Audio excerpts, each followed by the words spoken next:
The supply period commences with the consideration of the estimates and ends with the enactment of an appropriation act.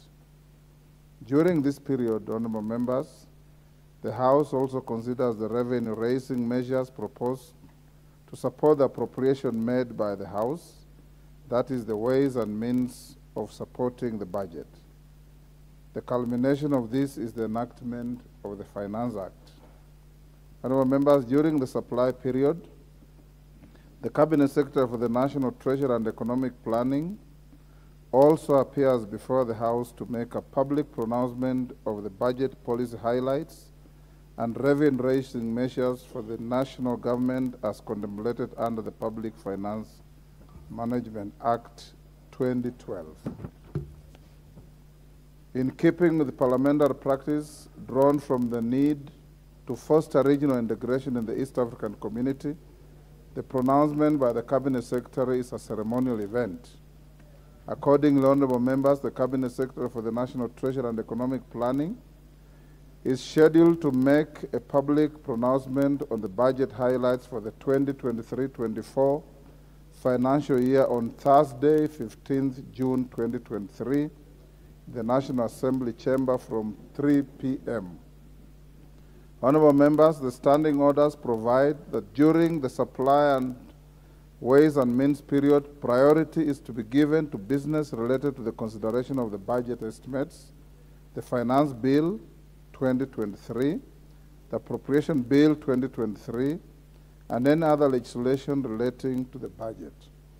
Such business is typically never interrupted by any other business. It may only be preceded by special motions which have constitutional or statutory timelines. A motion for the approval of the appointment of a person to state office is an example of such special motions.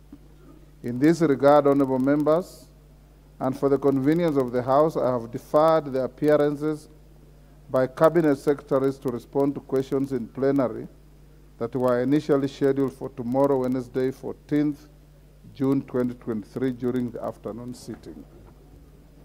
The said Cabinet Secretaries will therefore appear to respond to questions in plenary next week during the afternoon sitting of Wednesday, 21st June 2023, subject to completion of the supply and ways and means measures.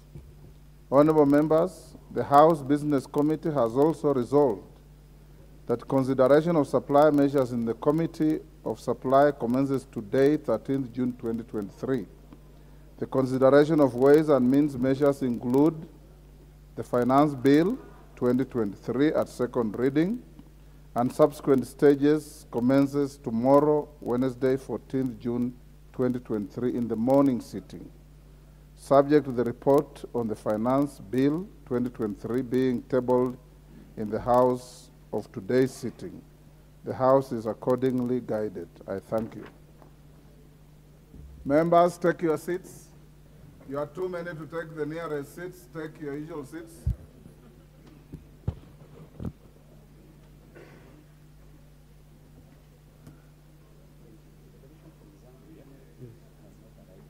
Okay. Yes, okay. Okay. There's an... Members, take your seats quickly. I have to be on my feet shortly.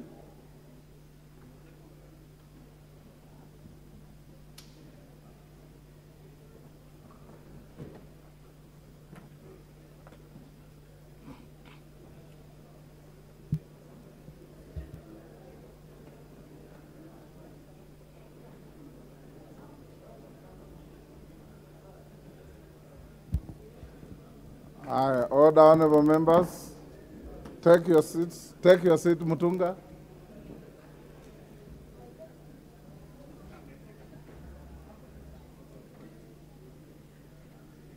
McLeod, take the nearest seat. Take the nearest seat, okay. Honorable members, my second short communication is a recognition of a delegation from the County Assembly of Kakamega Honorable members, I wish to introduce to you a delegation from the County Assembly of Kakamega who are seated in the Speaker's Gallery. The delegation comprises the members of the Delegated County Legislations Committee. They are 1, Charles E. Nandwa, Honorable Chairperson, Honorable Stephen Muhala, Vice Chair, Honorable Bernard Omboko, Member, Honorable Peter Walunya, Member, Honorable Doris Matere, Member, Honorable Josephat Wakuha, Member, Honorable Helmina Lanziva, Member, Honorable Angela Nelima, Member, and the Honorable Timothy Anzenze, Member. Honorable member, the delegation is accompanied by 7 officers. The delegation is on a visit to the National Assembly to benchmark on the best practices in executing their mandate with their counterpart committees of the House. On your behalf and on my own behalf and that of the National Assembly, I welcome them to Parliament and wish them fruitful engagements. I thank you.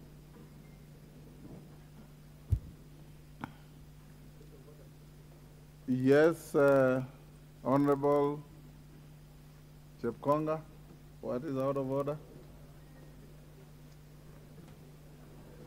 Mr. Speaker, I rise in...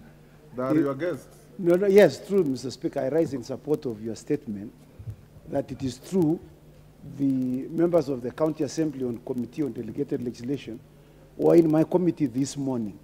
And they benefited a lot, Mr. Speaker, because the Minister or the CS for Defense was in attendance this morning, and also the CS for Agriculture, the Honorable Inturi, yes, were in the meeting. And I can confirm, Mr. Speaker, that they benefited quite a lot, and we exchanged a number of views with them. So they are most welcome to the National Assembly. I thank you, Mr. Speaker. Well done. Thank you, Honorable Chepkonga. Honorable members, the third communication relates to a visiting foreign delegation. It's not in the gallery yet. Let's go to the next order. We'll acknowledge them when they arrive.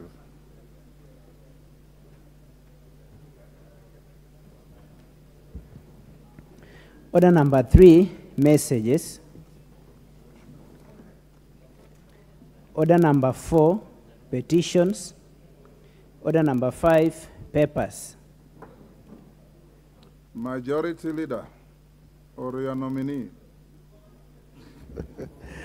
Thank you very much, Honorable Speaker. Honorable Speaker, I beg to lay the following papers on the table of the House today, Tuesday, 13th June 2023. Funding of the National Government Constituency Development Fund, NGCDF, and National Government Affirmative Action Fund, NGA, NGAF, from the National Treasury and Economic Planning.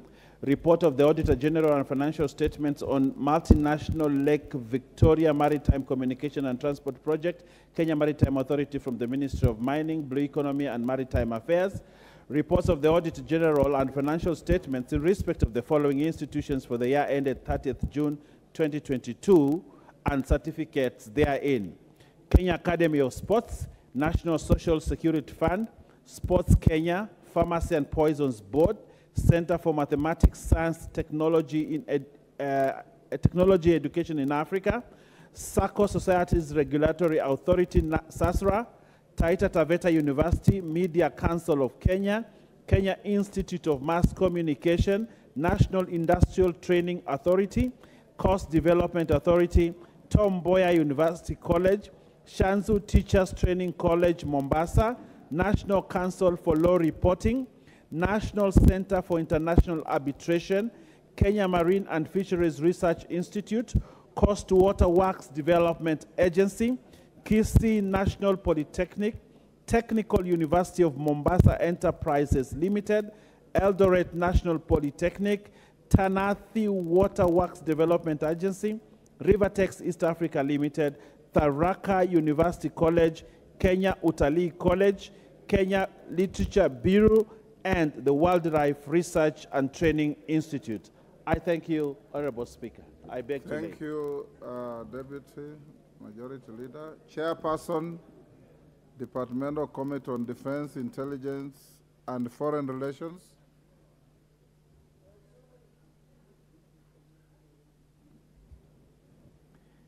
Thank you very much, Honorable Speaker. Before I would like to request the Sergeant at Arms if they can turn off the AC. I have very strong sinuses.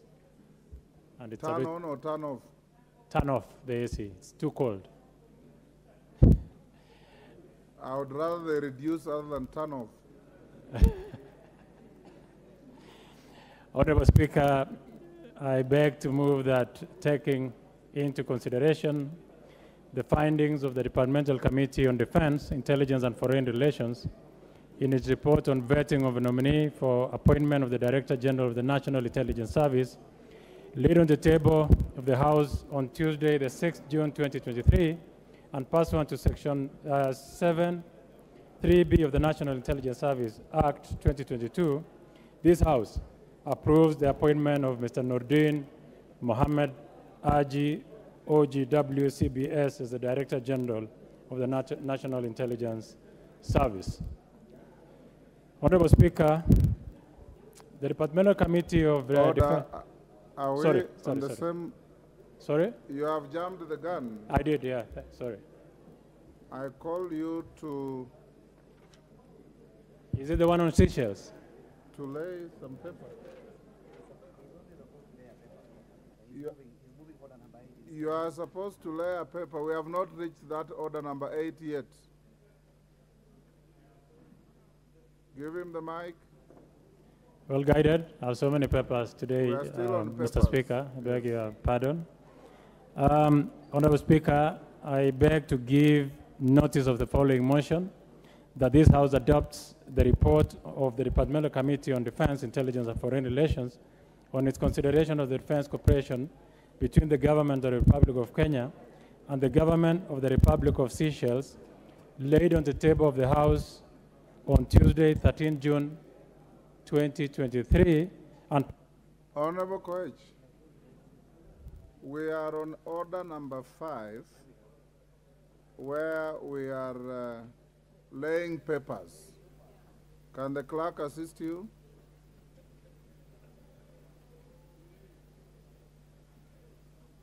You will give notice under order 6, the next order.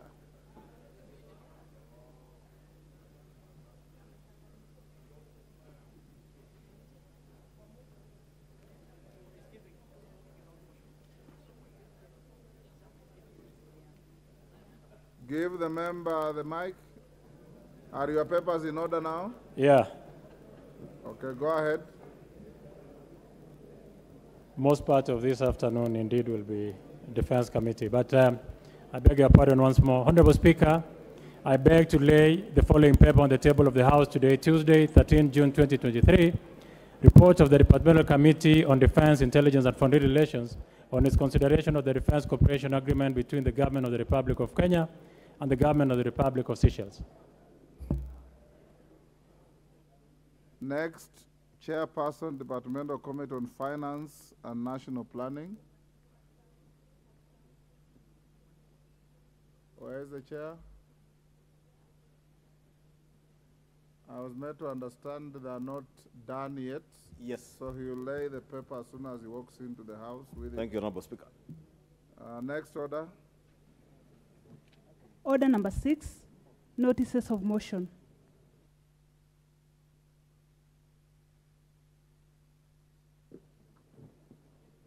The Chair, Departmental Committee on Defense, Intelligence and Foreign Relations.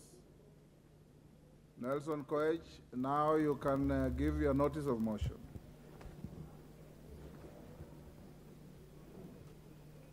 Oh, which one?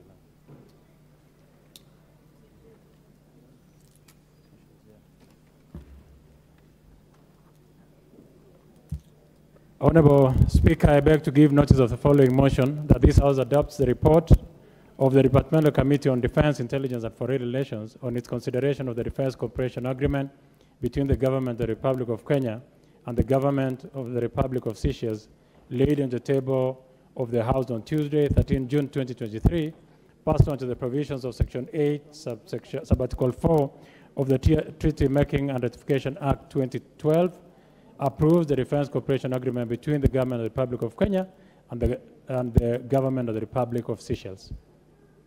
Thank you. Next order. Order number 7, questions and statements. Statement by the Honorable Owen Bayer, CBS, MP Kilifi North. Okay. Thank you, Honorable Speaker. Honorable Speaker, this is a request for statement regarding the agreement between the government of the Republic of Kenya and the government of the Italian Republic on the Luigi Broglio Malindi Space Center in Kenya. Honorable Speaker, pursuant to the provision of Standing Order 44.2c, I wish to request for a statement from the chairperson of the Committee on Implementation regarding implementation of the agreement between the government of the Republic of Kenya and the government of the Italian Republic on the Luigi Broglio Malindi Space Center.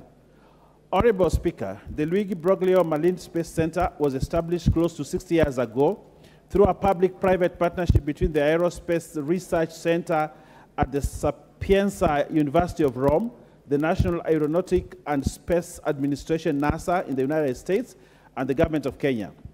The center has been used for several launch activities into space, cementing the country's contribution to the space sector. However, while the presence of such facility is intended to bring positive change, not only to the country, but more specifically to the surrounding community, it is regrettably that the contrary is true. Over time, the government of Kenya and Italy have made agreements in respect of the center. On 2nd February 2019, the then Cabinet Secretary for Defense, Rachel Omamo, EGH, signed an agreement between the government of the Republic of Kenya and the government of Italian Republic on the Luigi Broglio Malindi Space Center, Kenya. Under this agreement, which was ratified by the National Assembly on 15th October 2020, the Italian Republic agreed to implement certain undertakings which are yet to take effect.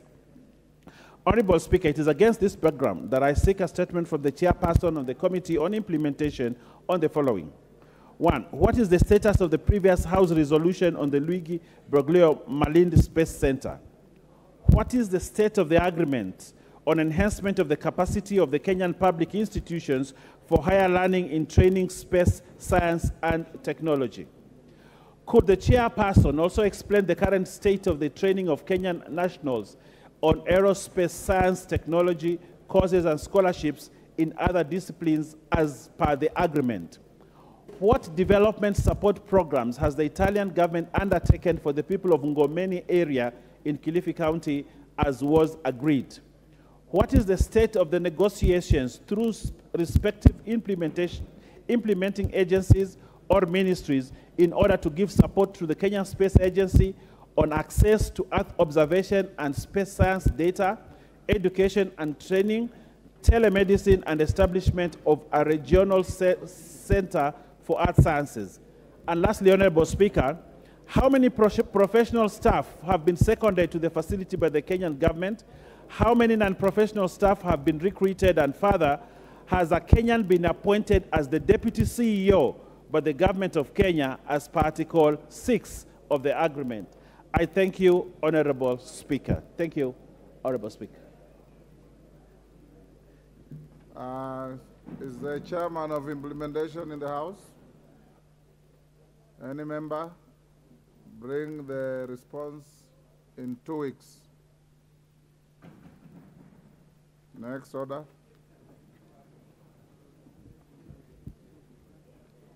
Order number 8, special motion, consideration of nominee for appointment as the Director General of the National Intelligence Service.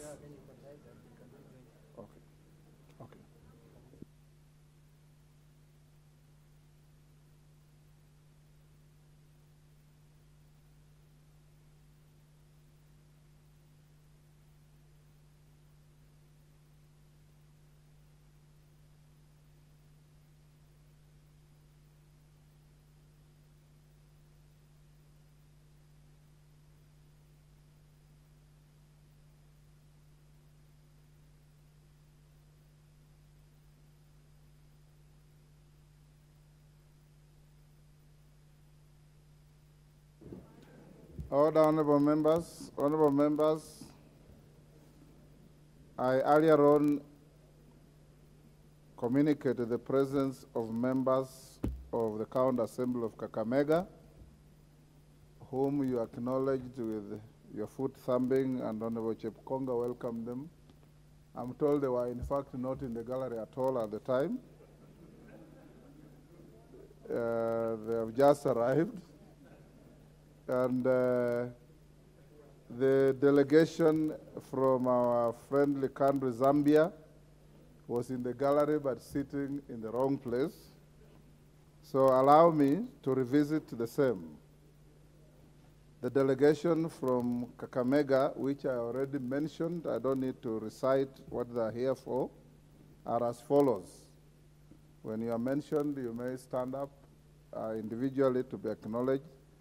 Honorable Charles Nandwa, Chairperson.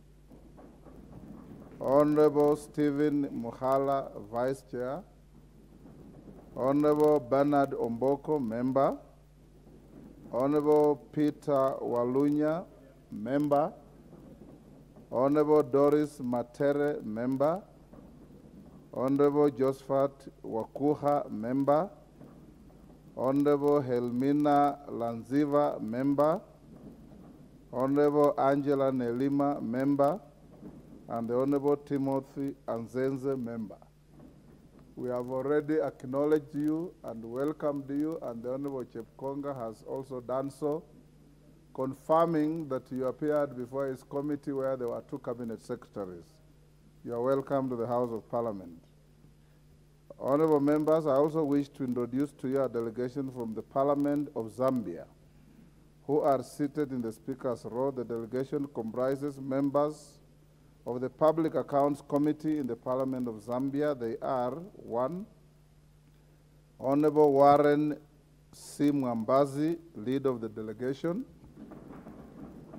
2, Honorable Jacqueline Sabao, member. 3, Honorable Imanga Wamunyima, member. 4, Honorable Likandro Mufalali, member. 5, Honorable Victor Lumai, member. 6, Honorable Kalalwe Mukosa, member. 7, Honorable Nicholas Mukumbi, member. And 8, Honorable Jonathan Daka, member. The delegation is accompanied by 6 staff from the National Assembly, the Minister of Finance and the National Planning, and the Office of the Auditor General of Zambia.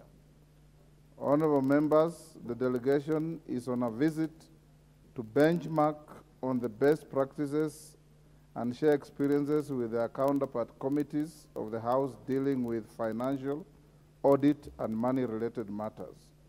On my behalf and on your behalf and the National Assembly as a whole, I welcome them to the Parliament and wish them fruitful engagements during the stay. Thank you. Honorable members, we are going to orders number 8 and 9.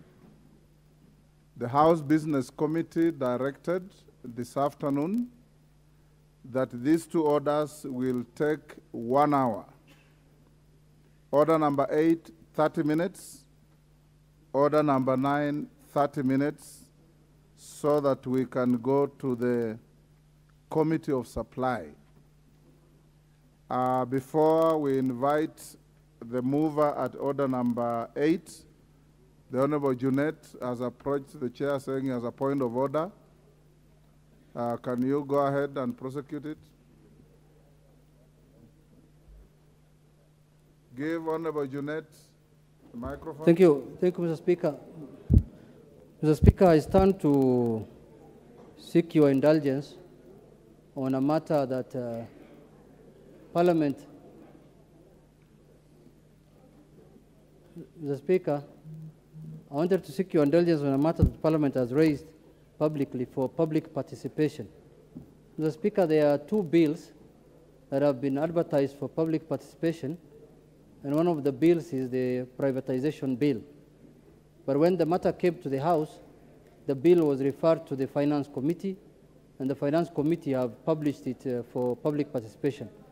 But Mr. Speaker, under the new standing orders now, this Parliament now, there was a committee that has been created that's called Public Debt and Privatization. who are also seized of the matter of privatization. So, Mr. Speaker, I was seeking your indulgence that if the two committees can do jointly the scrutiny of the bill and the interaction with the public participation, so that they can come up with a report that is jointly done so that it can benefit, because they also oversight privatization, the other committee.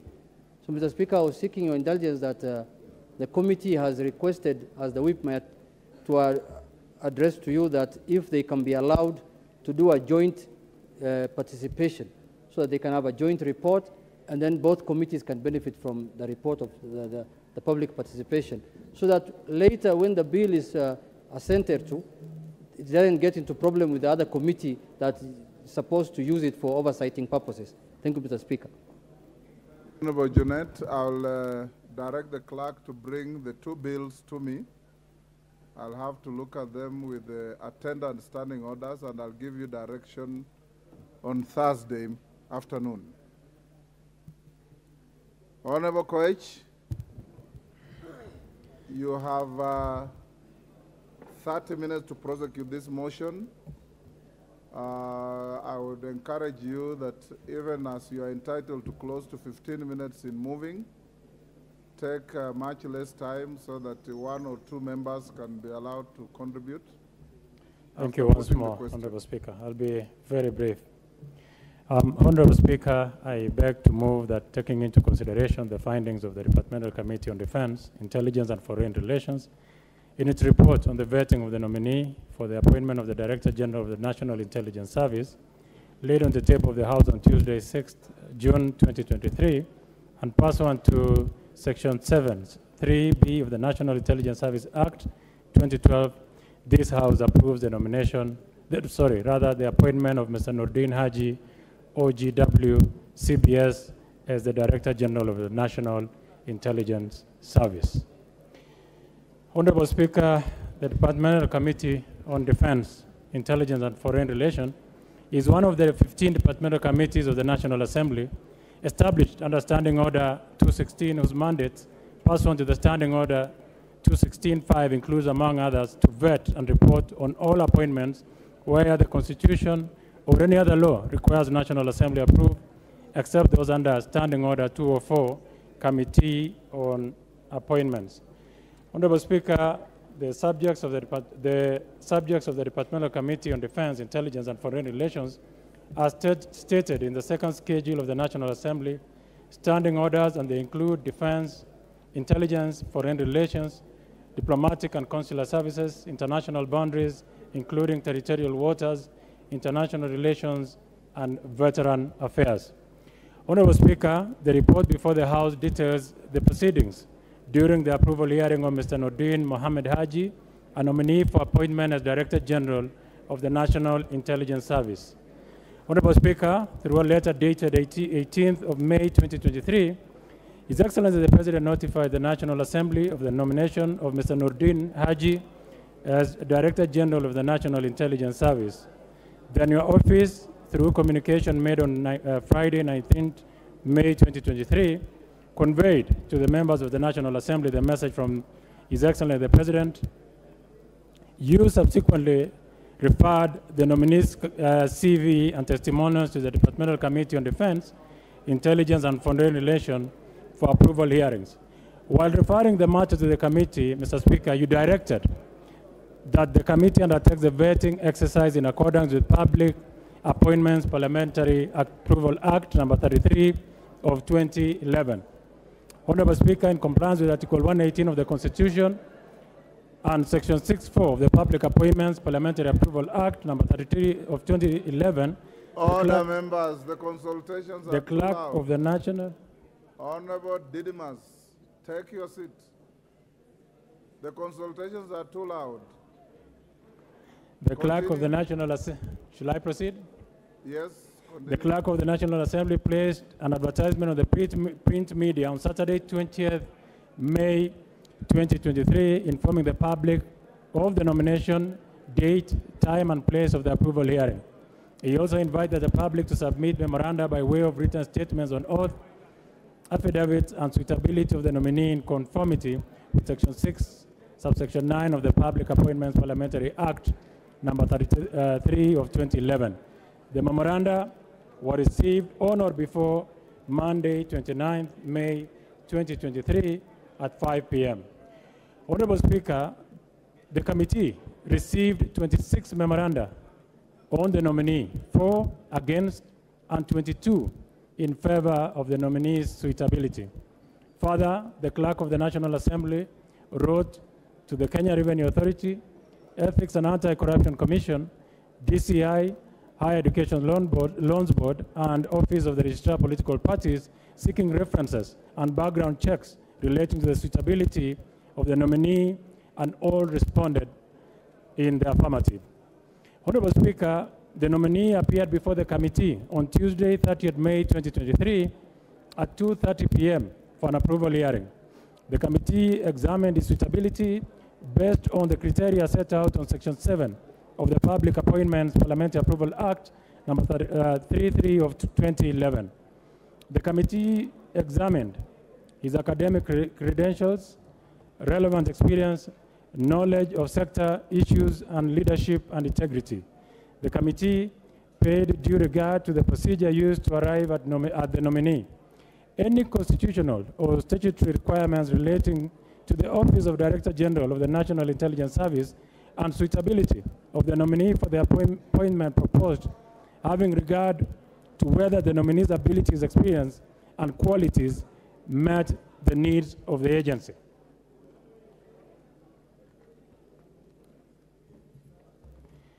Honorable Speaker, the committee conducted the approval hearing of the nominee and observed as follows.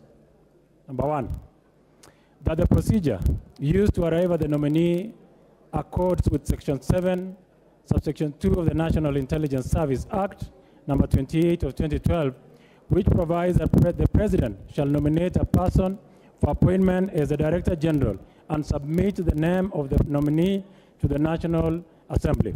Indeed, His Excellency the President on Thursday, 18th May 2023, communicated the name of the nominee for appointment to the position of Director General of the National Intelligence Service to the Speaker for approval by the National Assembly.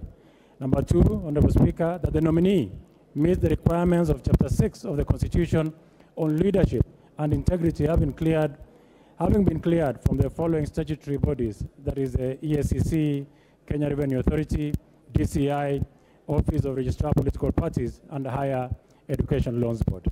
Number 3, that in accordance with Article 78, 1 and 2 of the Constitution and Section 8, subsection 1A of the National Intelligence Act 2012, the nominee is eligible for appointment as a state officer since he is a Kenyan citizen and does not hold a dual citizenship. Number 4, that the nominee complies with Section 8, 1B of the National Intelligence Service Act 2012, which requires that the DG, that is the Director General, holds a degree from a recognized university in Kenya, and indeed, the nominee holds a master's degree in national security policy, with merit from the Australian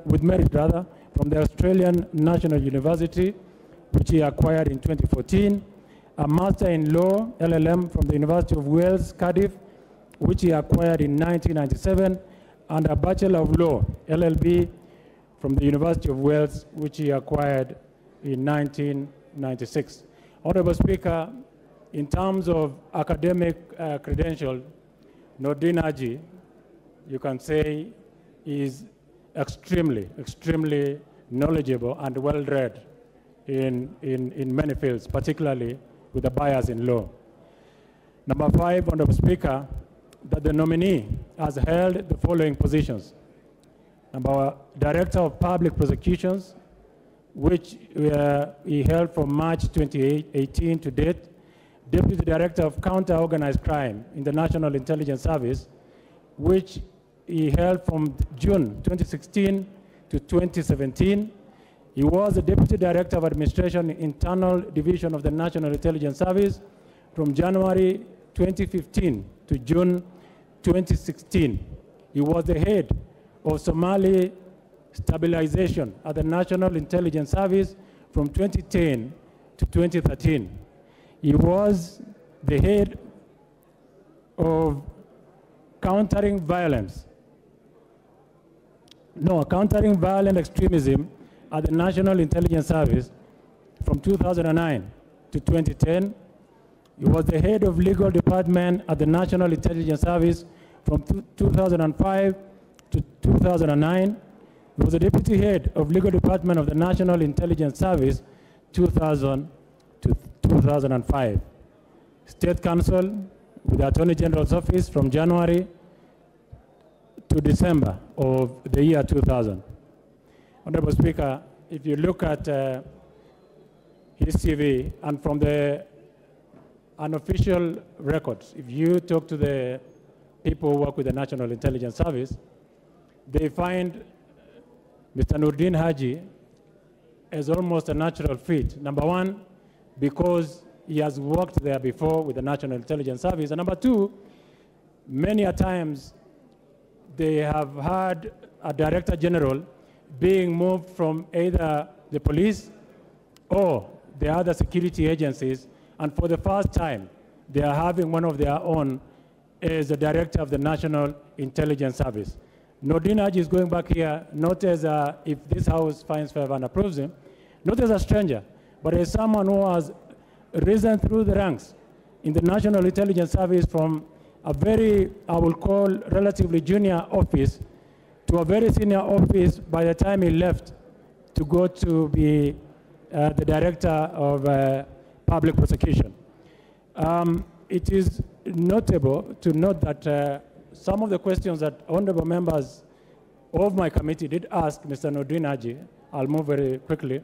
One of them is that if all this favor that he finds is because he's the son of former Senator Yusuf Haji, and he was extremely proud to say that, which is something honorable colleagues should actually take up, that he's very proud son of the former public service officer and the late Senator Yusuf Haji, because it is his father who's instilled discipline in him, and it is something we should probably borrow. That today, Honorable Speaker, we would like to have your son one day being the Speaker of this National Assembly, because you are one of the greatest speakers when you leave office that will have served in this 13th Parliament.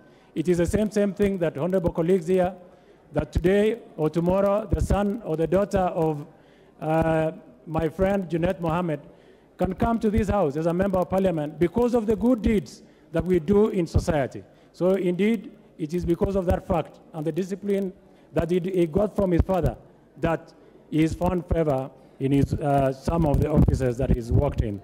But that notwithstanding the fact that he's equally a very hard-working person, an extremely humble fellow. Honorable Speaker, that the nominee has never been charged in any court of law in the past 3 years, and a requirement schedule of the Public Appointments Act. I have a long story about Mr. Haji, but because of time, I will go straight to my last point, Honorable Speaker. Honorable Speaker, the committee therefore recommends that the National Assembly approves the nomination of Mr. Nurdin Haji for appointment as Director General of the National Intelligence Service. I beg to move and urge my deputy to second. Who is your deputy?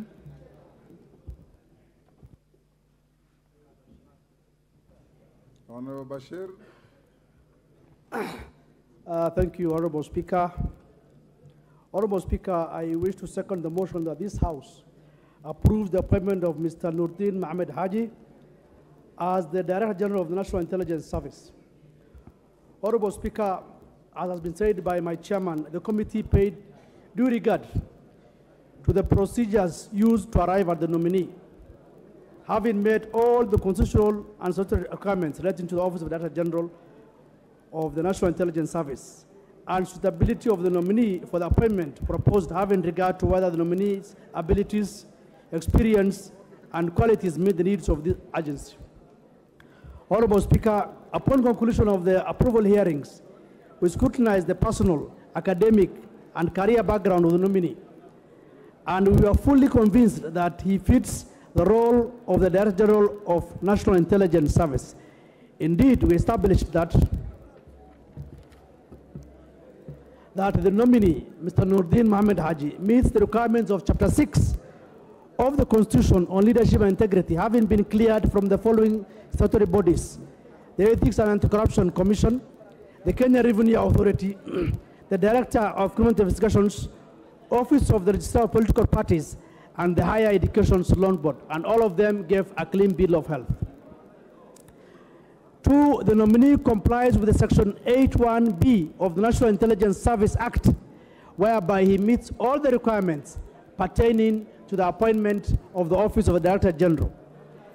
That the nominee has held the following positions, and in total has had a career spanning over 18 years in the public service, most of it having been performed at the National Intelligence Service at senior levels.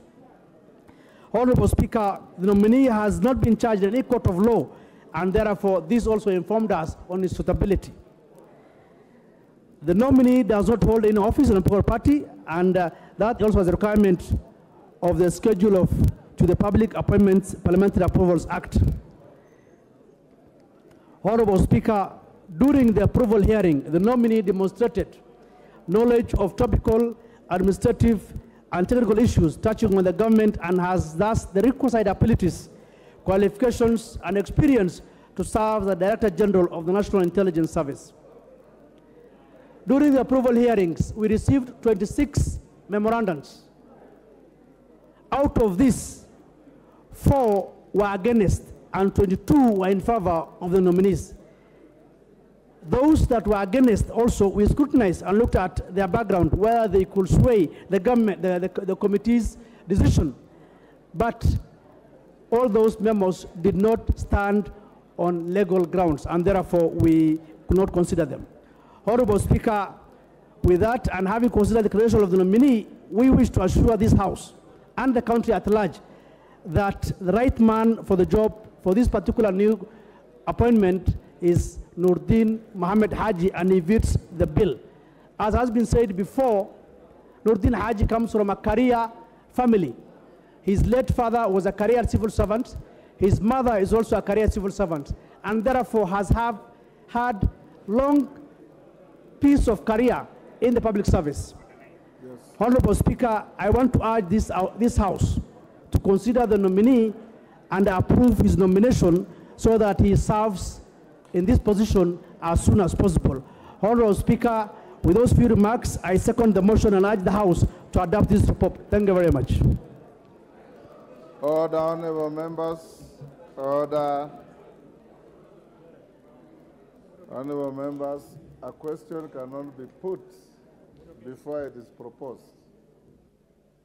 Honorable members, I now propose the question, which is that, taking into consideration the findings of the Departmental Committee on Defense, Intelligence, and Foreign Relations in its report on the vetting of a nominee for the appointment as the Director General of the National Intelligence Service, laid on the table of the House on Tuesday, 6th June 2023, and pursuant to Section 7(3)(b) of the National Intelligence Service Act 2012, this House approves the appointment of Mr. Nuruddin Mohammed Haji, OGW CBS, as the Director General of the National Intelligence Service.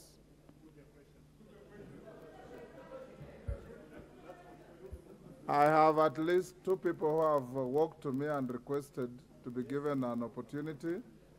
I will oblige them. The first one is the Honorable Junet Mohammed, and each one of you has 2 minutes. 2 minutes. Give Junet Mohammed the mic. Thank you, Mr. Speaker. Mr. Speaker, I stand to support the approval and this motion, Mr. Speaker. Mr. Speaker, I want to thank also the Departmental Committee for Foreign Affairs and International Relations for the good work and the research they have done, Mr. Speaker, and presented to this House. And I can see that the officer that has been nominated for this job is a distinguished officer, Mr. Speaker, who has served in the service very well, who has an exemplary career, Mr. Speaker, in the service. And Mr. Speaker, I think is one appointment that is going to move this country forward, Mr. Speaker, and this should be an example of all appointments that will be brought to this House, Mr. Speaker. Mr. Speaker, this is an important institution in our country, Mr. Speaker.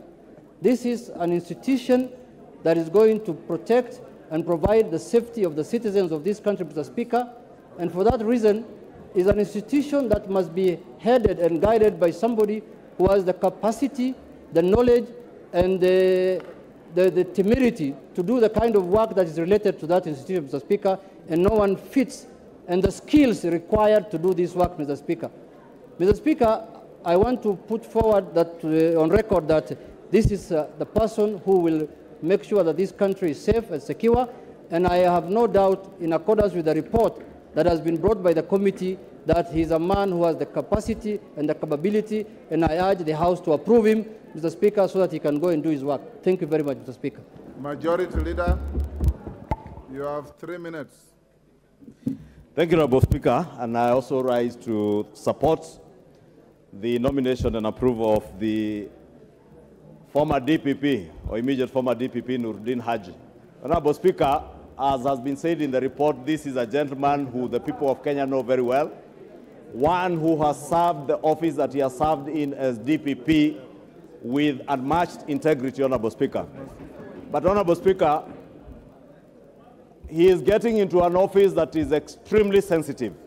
The office of the Director General of NIS is a repository of our national security.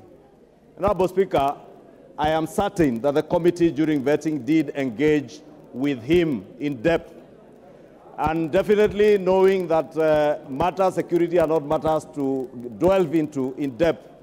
But we must tell Honorable Speaker, the Honorable Noordin, that before we have seen incidences like those of Shakahola, incidences of rampant attacks by terrorists in Lamu, in northern Kenya, and I am glad Noordin is from northern Kenya, and therefore he has a responsibility as he safeguards the lives and property of Kenyans, first to safeguard the lives and properties of people in northern Kenya and along the coastal belt bordering the border with Somalia. Honorable Speaker, we are all in the East African region, Greater East African region, in very unsafe regions in terms of security. And therefore, the Director General of NIS will be critical in ensuring not just the safety of our country, but also guaranteeing the safety of our neighbors and ensuring that insecurity coming from our neighbors, from the war in Sudan, the war in Congo, the ongoing war in Somalia, does not in any way infringe on the safety and security of Kenyans. Honorable Speaker, I also hope and I pray, and I know the Noordin Haji is a dedicated public servant who will never allow state capture to take over his office as Director General of NIS. That NIS will never be used like it was used before to settle political scores. That the Honorable Junet Mohammed will feel safe, just as I will feel safe with Noordin Haji holding the office of Director General NIS. And I want to pray and wish him well, and pray that the House will this afternoon approve Noordin Haji as our next Director of NIS. Wishing him well and hoping that he will act to ensure that he ignites intelligence services right at the sublocation level, that never again will Kenyans experience the Shakahola kind of tragedy that we have experienced, where over a period of more than 10 years, Kenyans have been killed and their bodies buried in a forest in Malindi, in Shakahola. And Honorable Speaker, you must ask yourself, there were chiefs, there were intelligence officers in Malindi, in Kilifi, in Shakahola. Honorable Speaker, you remember in the last 5 years, it was said hundreds of people disappeared, and forced disappearances and extrajudicial killings. And Honorable Speaker, we have asked elsewhere, is it possible that those who are subjected to extrajudicial killings under the last regime are part of those who are buried in Shakahola. And I want to ask Nurdin Haji to ensure that he goes to the depth of the extrajudicial killings under the former regime and under DCI Kinoti, and check whether there is any correlation between Shakahola, the massacre and burying of bodies in Shakahola, and the extrajudicial killings that were perpetuated in the last 5 years, Honorable Speaker. And with those, I beg to strongly support this great son of Garissa County, a great son of Kenya, whose family also, Mr. Speaker, has served this country. His father, not just as senator, but also as an experienced administrator and security man in the past. And I do hope that the DPP Nurdin Haji will follow in the footsteps of his late father and the footsteps of other intelligence chiefs who have secured our country, and I wish him all the best. I beg to support. Honorable Zamzam, Mombasa.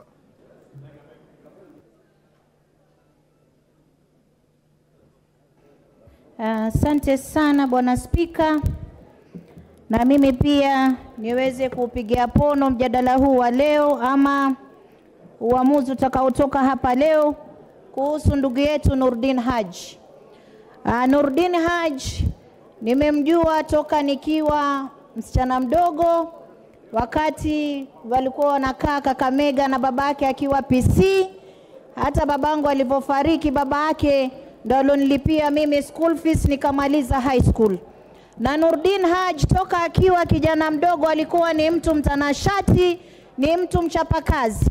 Na hata alipohudumu katika ofisi ya NIS kama naibu, alifanya kazi safi sana. Ni mtu ambaye ni msomi. Kama tunatafuta wasomi, Nurdin Haji ni mtu msomi na ni mtu ambaye ana bidii. Kwa hiyo kama mama Mombasa County, na kazi ambayo niliona amefanya katika ofisi ya NIS na hapa ambapo alihudumu mwisho, mimi kama mama Mombasa County namtakia kila la kheri katika kiti hichi, na naomba wabunge wa bunge hili sote tumpe support aweze kuhudumia wa Kenya. Asante sana Bwana Speaker. Honorable members, I have order. I have 5 minutes. Honorable member standing in the walkway, take your seats. I have 5 minutes to go. I have so many requests. I'll give Kainan 1 minute. Hold on, Kainan. Hold on. Kainan, I'm saying hold on. I'll give you 1 minute. I'll give the member Farah 1 minute. Otienda Molo 1 minute. And KJ 1 minute. That will be 1 minute left for the mover to reply. So go on in that order.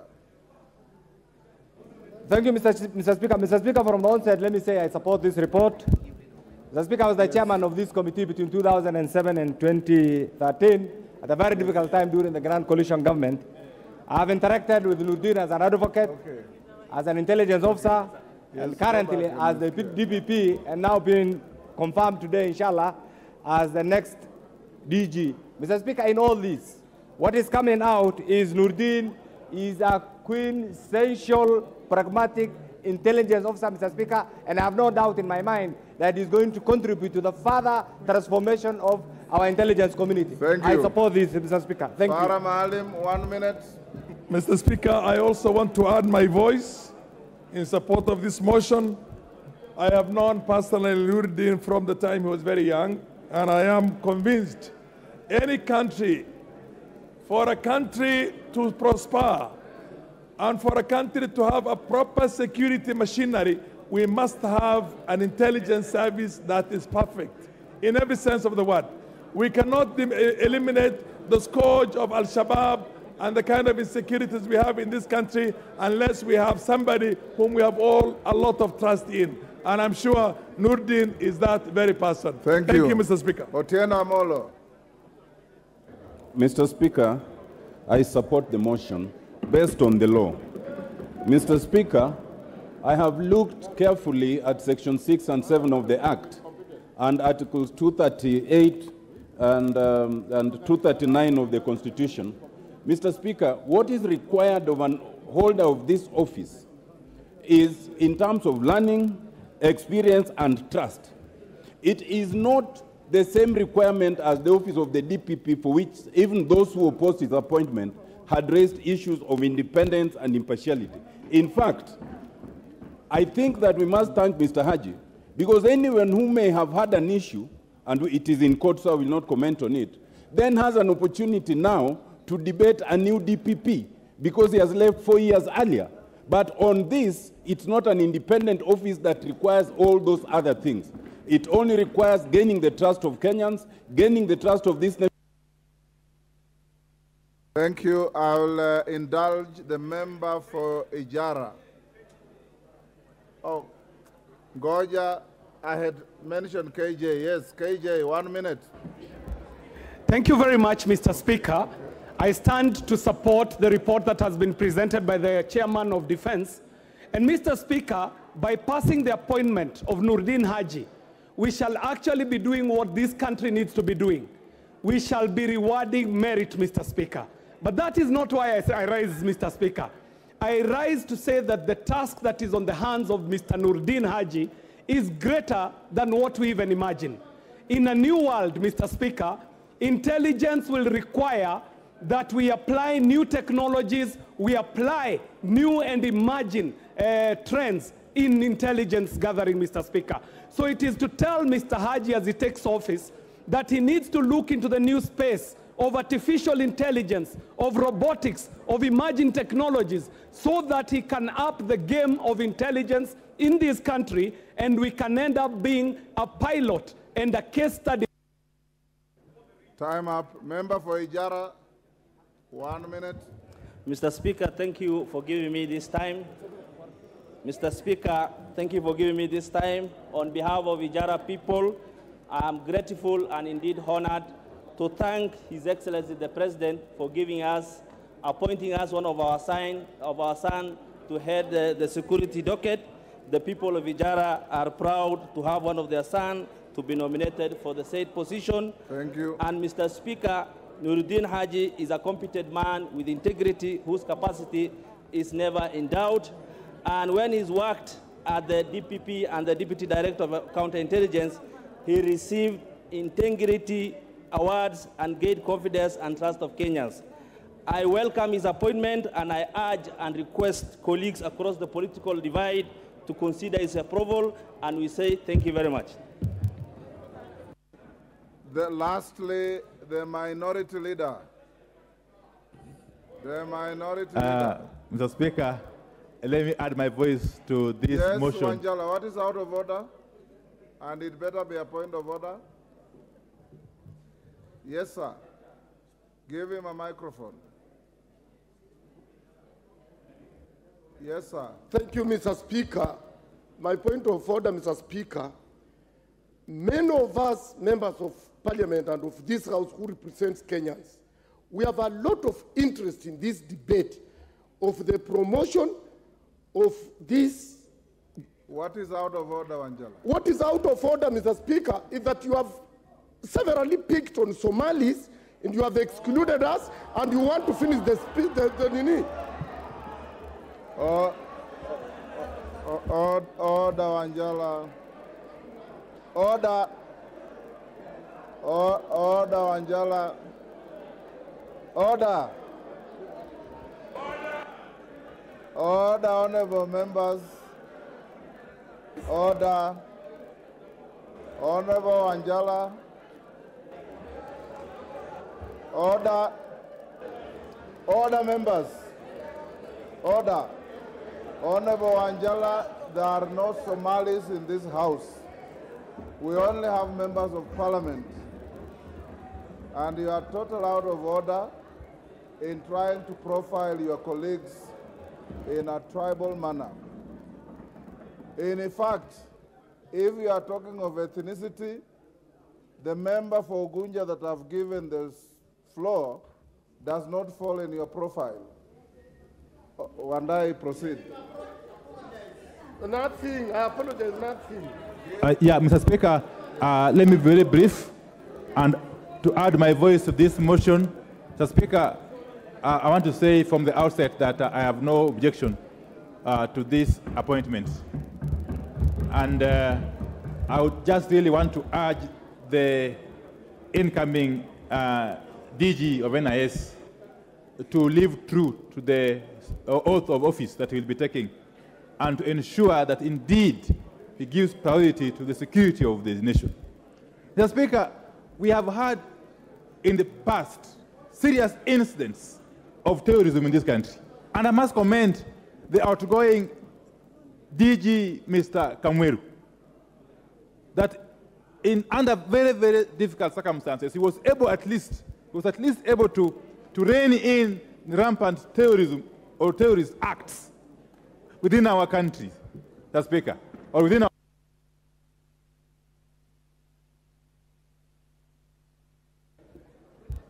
Give the leader of minority an extra minute. I was saying that Mr. Kamweru was able to rein in terrorism within the borders of the Republic. And I suppose that Mr. Haji will be able to do the same and, in fact, do better. Mr. Speaker, this House appropriates colossal sums of money. This House appropriates a lot of money year in, year out to the NIS. And that money is appropriated for the sole purpose of capacitating the institution for it to be able to execute its mandate without any hindrance. Mr. Speaker, therefore, as we conclude this debate, I suppose that this country will be safer under the new leadership of the NIS. Thank you. Thank you. Honorable members, the chair of KWAPA is protesting that too few ladies have spoken on this. I'll give to Mishimbogo 1 minute.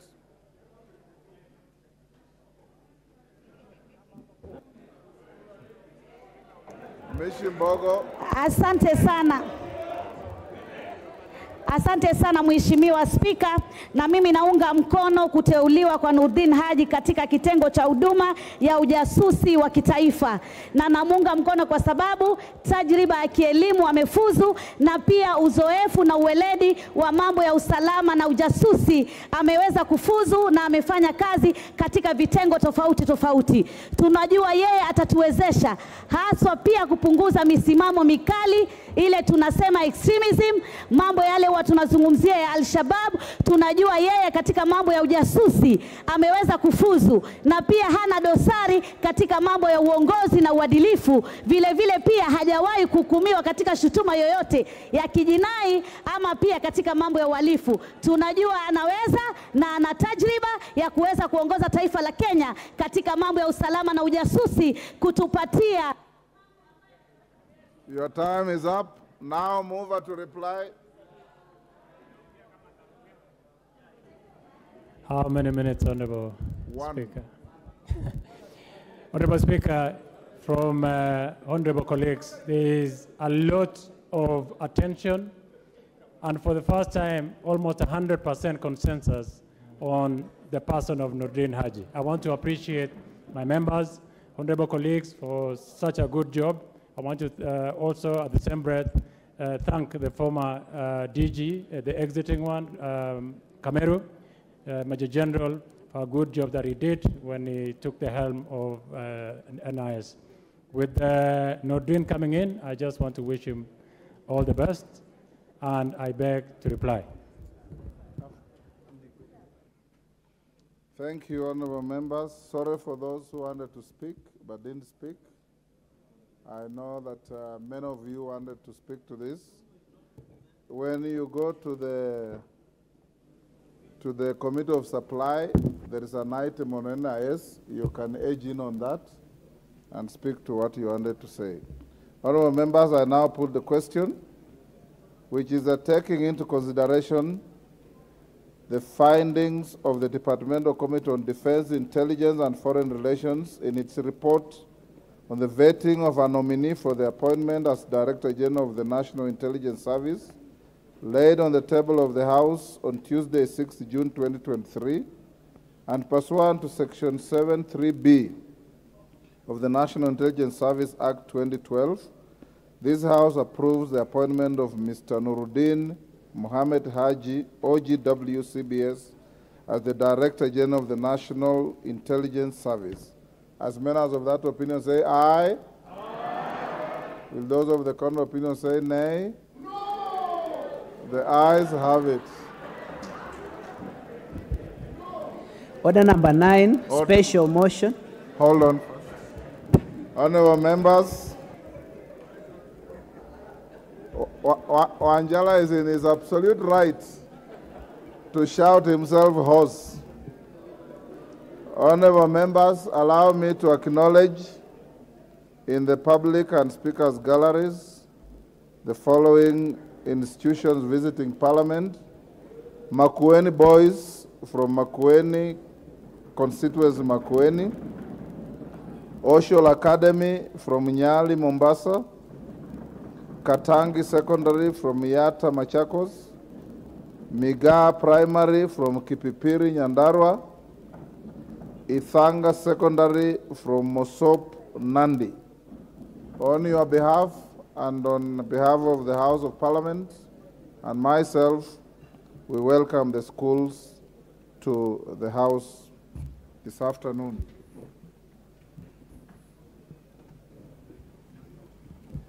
Next order. Order number 9, special motion, consideration of nominees for appointment as members of the Judicial Service Commission. Honorable members, the chairperson, Departmental Committee on Justice and Legal Affairs. This motion will also be debated for 30 minutes as directed by House Business Committee. Chairperson.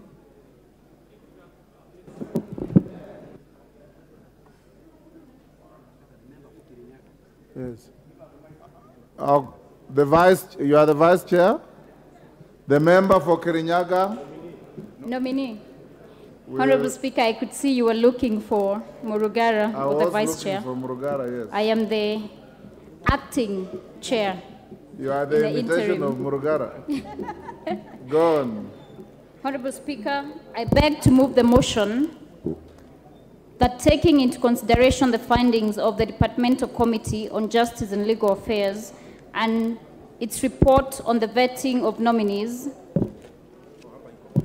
for appointment as members of the Judicial Service Commission, laid on the table of the House on Thursday, 8th June 2023, and pursuant to the provisions of Article 171(2)(h) of the Constitution and Section 8(1) of the Public Appointments Parliamentary Approval Act 2011, this House approves the appointment of the following persons as members of the Judicial Service Commission: Ms. Caroline Zilani Kingoku Ajuoga and Honorable Isaac Ruto Kiprono Ruto, EGH.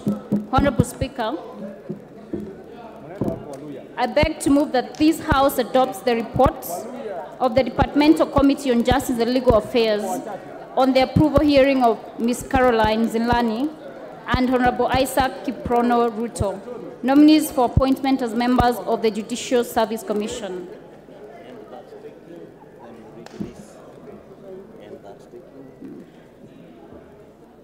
Honorable Speaker, and that, taking into consideration the findings of the Departmental Committee on Justice and Legal Affairs in its report on the vetting of nominees for appointment as members of the Judicial Service Commission, laid on the table of the House on Thursday, 8th June 2023, and pursuant to the provisions of Article 171(2)(h) of the Constitution and Section 8(1) of the Public Appointments Parliamentary Approval Act 2011, this House approves the appointment of the following persons as members of the Judicial Service Commission: Ms. Caroline Zilani and Honorable Isaac Kiprono Ruto. Honorable Speaker, the report contains proceedings of the Departmental Committee on Justice and Legal Affairs during the approval hearing of Ms. Caroline Zilani and Honorable Isaac Kiprono Ruto, as forwarded by His Excellency the President and communicated to the House by the Speaker on Wednesday, 3rd May 2023. Honorable Speaker, in considering the nominees' appointments, the committee paid due regard to the procedure used to arrive at the nominees, the constitutional and/or statutory requirements relating to the office in question, and the suitability of the nominees for appointment proposed, having regard to whether the nominees' abilities, experience, and qualities meet the needs of the said offices. Honorable Speaker, the committee noted that in accordance with the relevant laws, the Judicial Service Commission notified His Excellency, the President, of the 2 vacancies in the membership of the Commission by letters reference number JSC 8 dated 8th November 2023 and reference number JSC 8 dated 3rd March 2023. Honorable Speaker, the committee was guided by the constitutional and statutory requirements such as the national values and principles of governance, conduct of state officers, specific qualifications for appointment as members of the Judicial Service Commission, and leadership and integrity prerequisites. Honorable Speaker, the suitability of the nominees was assessed after scrutiny of their background, academic credentials, and professional qualifications, work, and professional experience, personal integrity, as well as their performance during the approval hearing conducted by the committee on Thursday, 25th of April, 2023, upon which the committee observed that the procedure used to arrive at the nominees was lawful and in compliance with Article 171(2)(h) of the Constitution of Kenya. The nominees met the constitutional and statutory requirements prescribed by the law. Ms. Caroline Kingoku, being a human resource management expert with a vast experience in dealing with the conditions of service, disciplinary process, and the training and development of employees, and Honorable Isaac Kiprono Ruto, EGH, having been a public servant and an active participant in public life, possesses the relevant experience for the position of members of the JSC representing the public. Mr. Speaker, the nominees also exhibited an understanding of the current issues affecting the judiciary in the dispensation of justice from the perspective of the common mwananchi. Honorable Speaker, it is for this reason that on behalf of the Departmental Committee on Justice and Legal Affairs, that I move this motion on the consideration of the nominees for appointment as members of the Judicial Service Commission. Honorable Speaker, I beg and move to request Honorable Wakili Edward Moreu of the Departmental Committee on Justice and Legal Affairs to second this motion. Thank you. Wakili Moreu, second in 3 minutes. Mr. Speaker, sir, I want to second this motion of the appointment of the proposed nominees in the Judicial Service Commission, namely Caroline Nzelani Kingoku Ajuoga and Honorable Isaac Kiprono Ruto. Mr. Speaker, sir, as a member of this committee, we took time to ensure that, number one,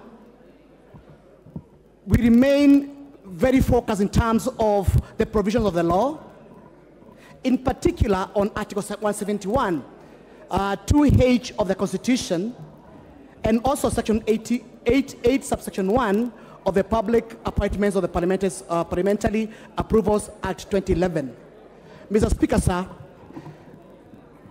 in view to the extremely demanding role these two members, we had to ensure that, number one, Mr. Speaker, sir, they are academically qualified.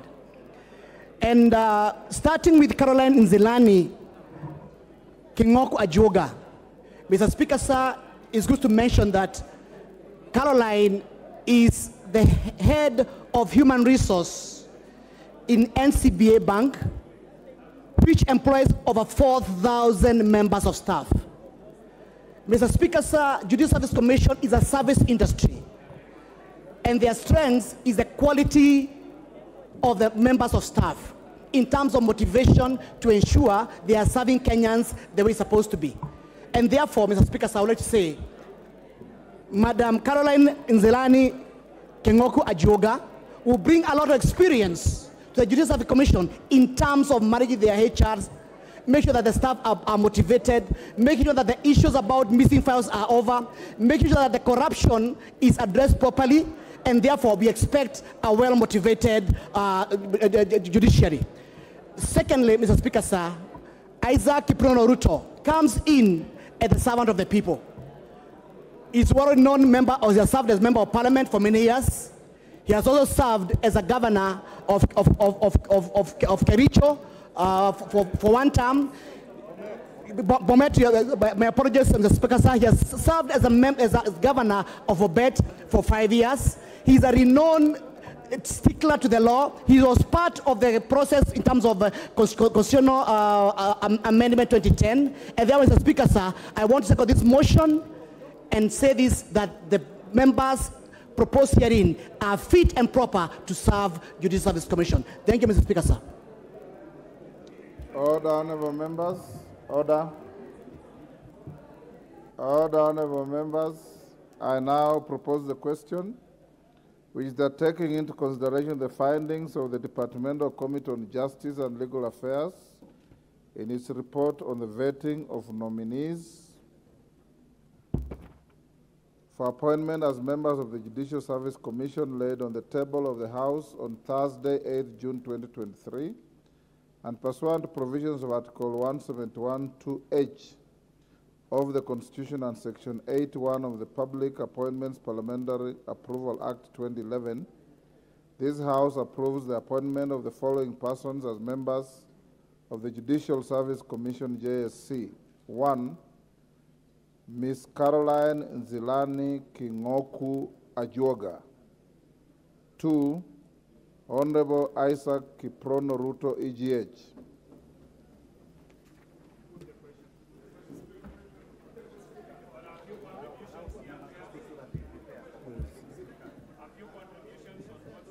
Member for Chebalungu.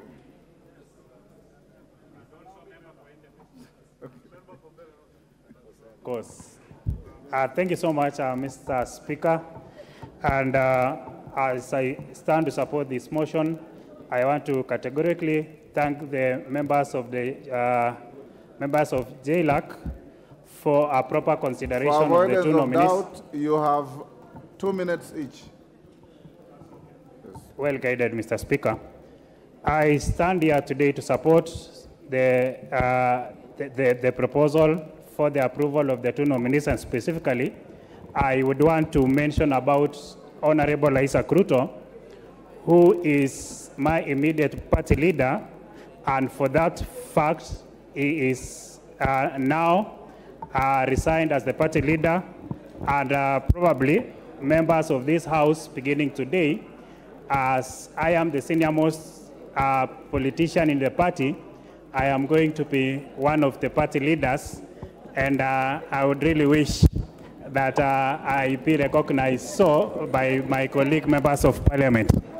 You remember Isaac Ruto as one of the greatest persons. In fact, in my constituency, you cannot mention a paragraph without touching the name of Isaac Ruto. He has done a lot in regards to school, in regards to education in my constituency. While he was the chairman of the Governors of Council, the first chairman in that matter, he is the only person who can be remembered as having done what was required of him. I know the independence that is required by the judiciary, and I know him as a person who is so independent in his mind. I have no doubt that he's going to give the best service. For this, Mr. Speaker, I would wish to urge my colleagues that we all stand up and support these great persons as they go to serve our nation. Thank you, Mr. Speaker. Jared Okello.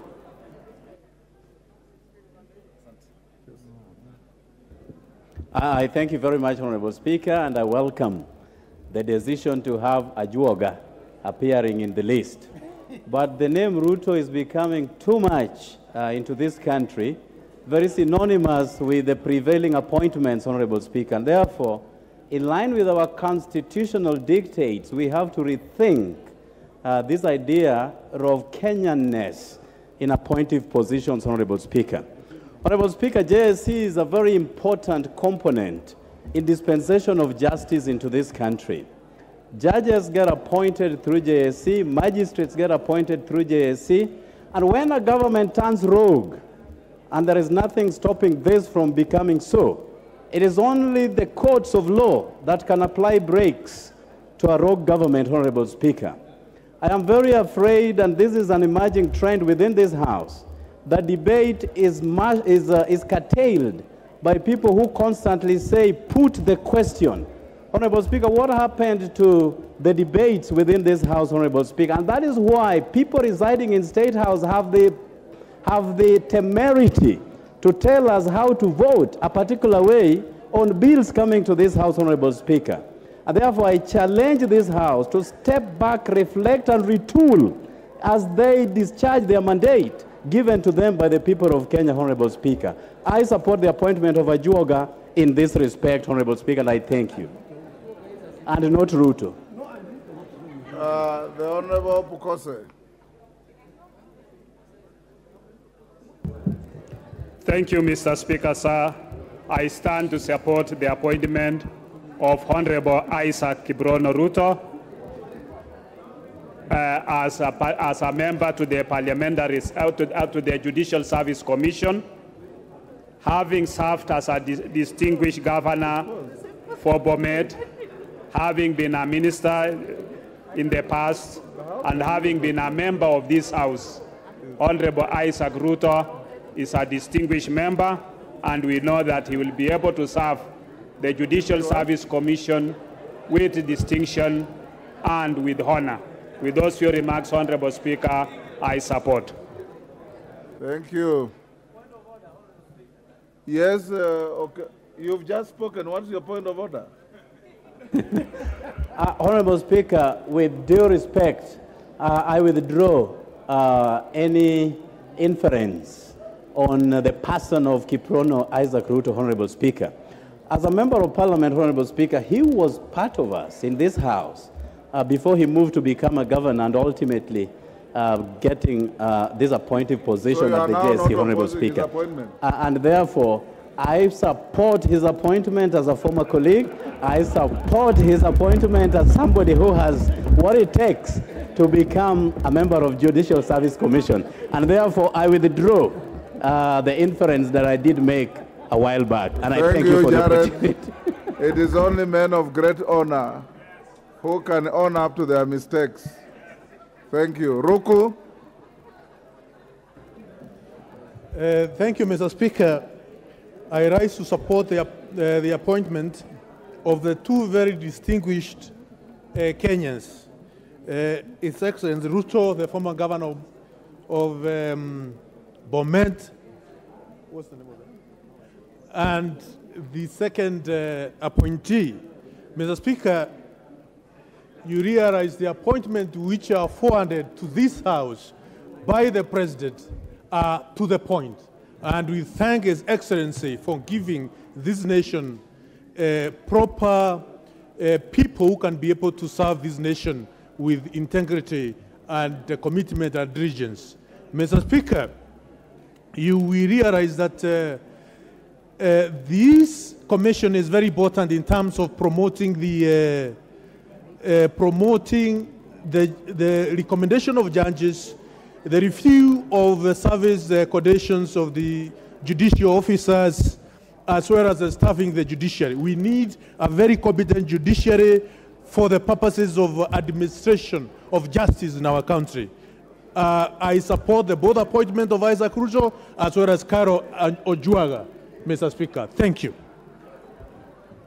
Thank you. Looking for a lady.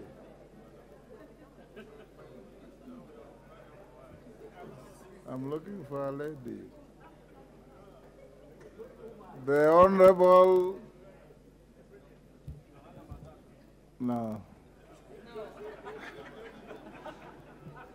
So that the lady from Kajiado doesn't protest. I was looking for a lady. I don't see any. I'll give the floor to David Bowen, Marakwet.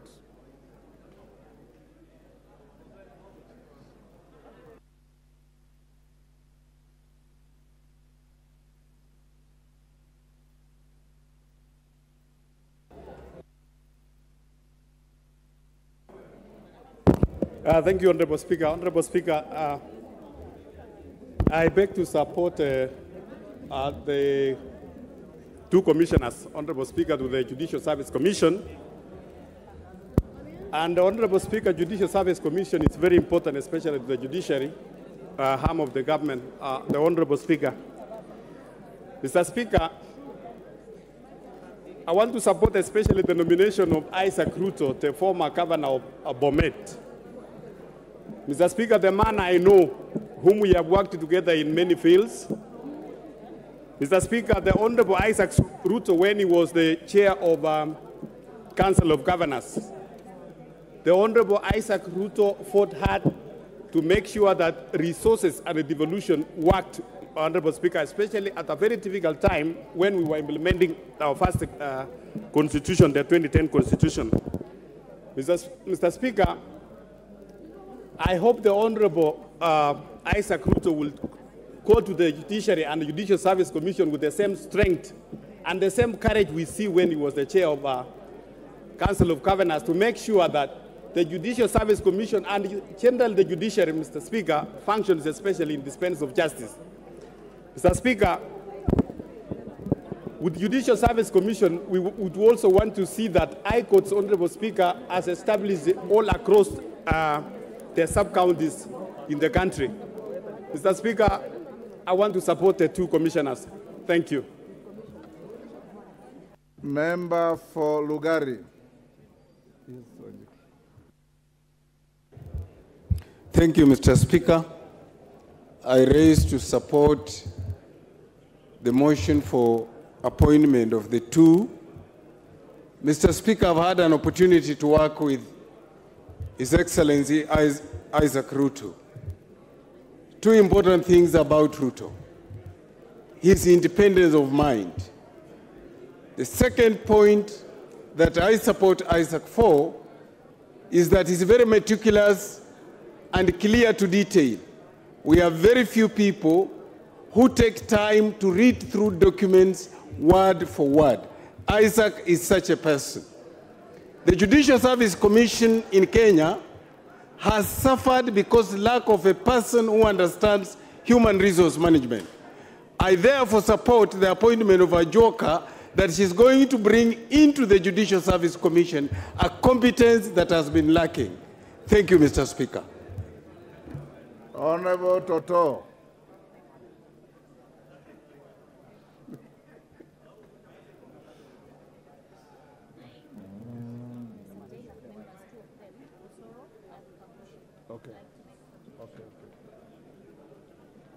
Give the microphone to the women rep for Bomet. Thank you, Mr. Speaker, for giving me this chance. I also rise to support the two members for their appointments. Mr. Speaker, I rise to support Mheshimiwa Isaac Ruto, having been served as the Member of Parliament for Chepalungu constituency. He was also our first governor in Bomet County. He was also the chair of the governors in the council. He has been serving as the minister. Mr. Speaker, I support the appointment of Mheshimiwa Isaac Ruto. I know he's equal up to the task and he has got the experience. Thank you very much, Mr. Speaker. Sorry. Thank you. The Honorable Kagusha. Honorable Kagusha. Honorable Speaker, thank you very much for this opportunity.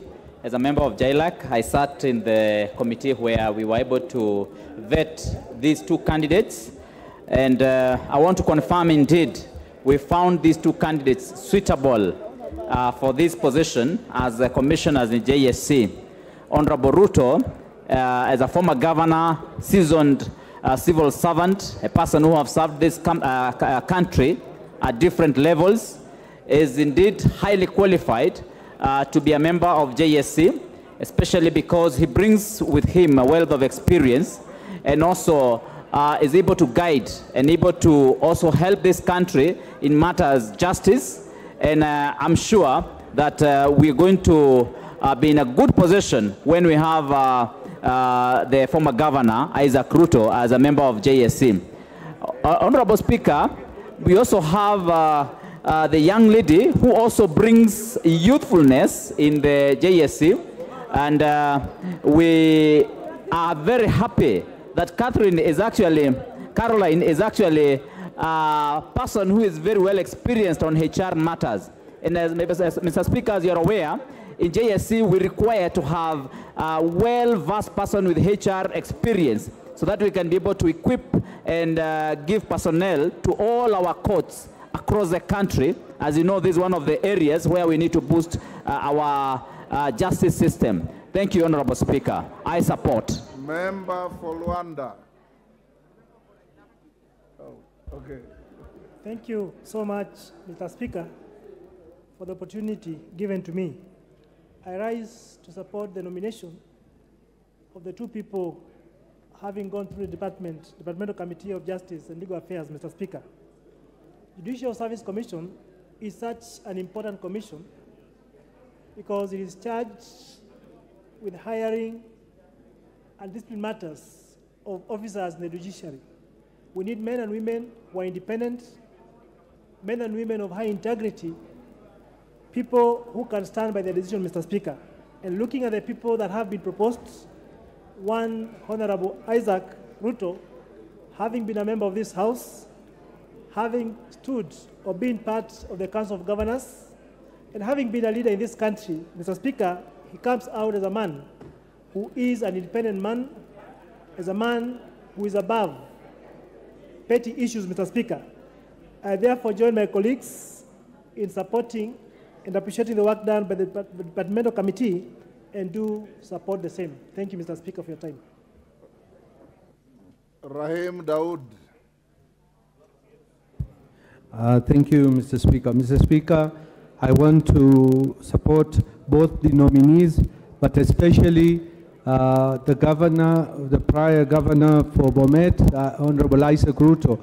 Honorable Isaac Ruto has proved himself beyond reasonable doubts, and he will go a long way to work with my sister, the CJ Martha Kome, who comes from my constituency. I know they will hit it off, and I know when with Isaac Ruto there, the experience he has in the public service, he will do a good job there, Honorable Speaker, and as well as the young lady, Ms. Caroline, I believe she will infuse the youngness in the Judicial Service Commission. And with that, Honorable Speaker, I support and hope that we can work with both the nominees who will be there to support the JSC. Thank you, Mr. Speaker. Alice Nganga.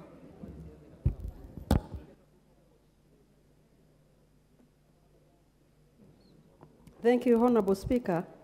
I rise to support the two nominees, especially, Mr. Speaker, because the gender rule has been met here. We have a lady and we have a gentleman. A lady who is going to add value to that institution of JSC, as well as Honorable Isaac Ruto, His Excellency. Mr. Speaker, we know when the functions were being devolved at the county level, Honorable Isaac Ruto was the chair, and he made sure that those functions were fully devolved. And at that time, Honorable Speaker, he did not give in even to the pressure. He insisted that whatever was meant to be devolved at the county level went to the county. And he made sure that the Council of Governors, whatever they discussed and they deliberated on, was well established, and it was well fulfilled. And they were able to engage with the national government at that level. So I know he's going to add his rich experience at the JSC. So these two appointments I support. Thank you, Mr. Speaker. Konga Samuel.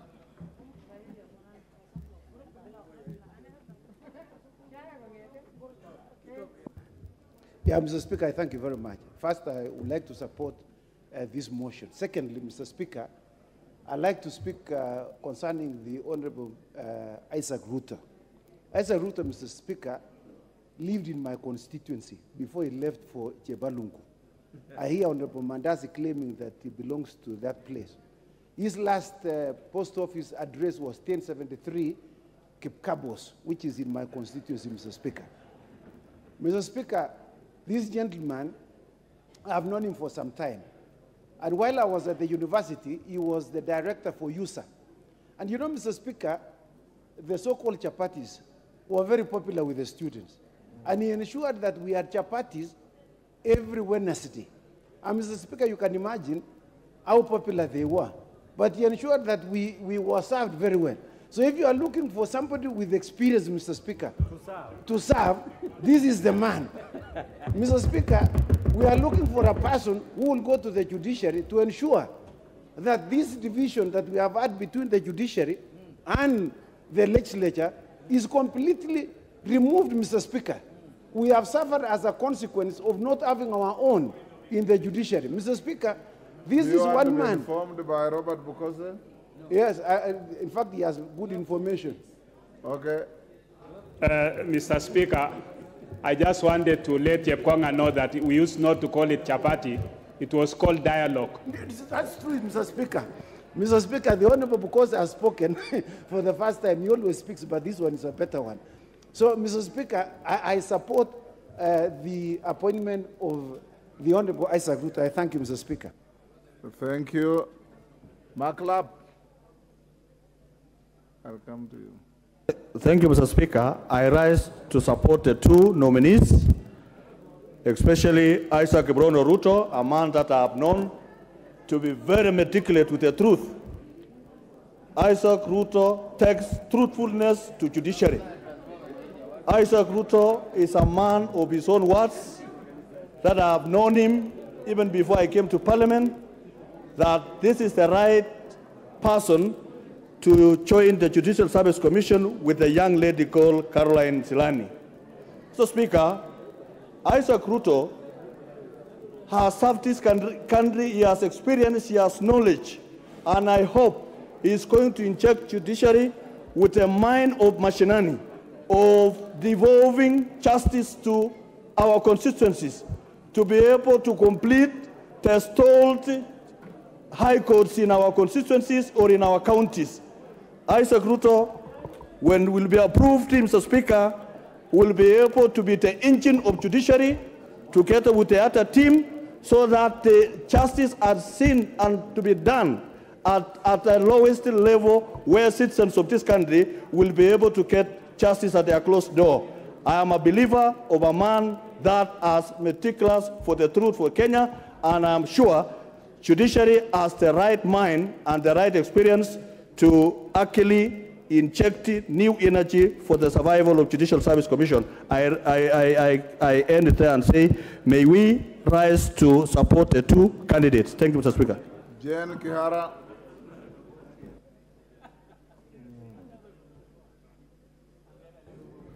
Thank you, Mr. Speaker, for giving me this chance to support this motion where we have a veteran leader. We know Isaac Ruto stands tall in leadership of this country at many, many levels. He was the first chairman of COG, governors. But what he did, in fact, Isaac Ruto, in his second term, he was elected unopposed because he worked so well, he was formidable, he made sure devolution worked. For the young lady, I may not know her, but I will support her very, very vehemently because we have had issues with gender balance in this country. So as long as we have a woman and this great Kenyan in the name of Isaac Ruto, I support the motion and propose hope that he is going to be as vigorous as he has been, because he doesn't mince his words, he talks what he believes in, and this is the kind of person we need. I support. Member for KWANZA.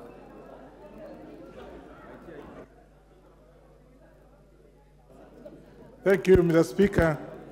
Mr. Speaker, I rise to support the motion, and it is said that experience is the best teacher.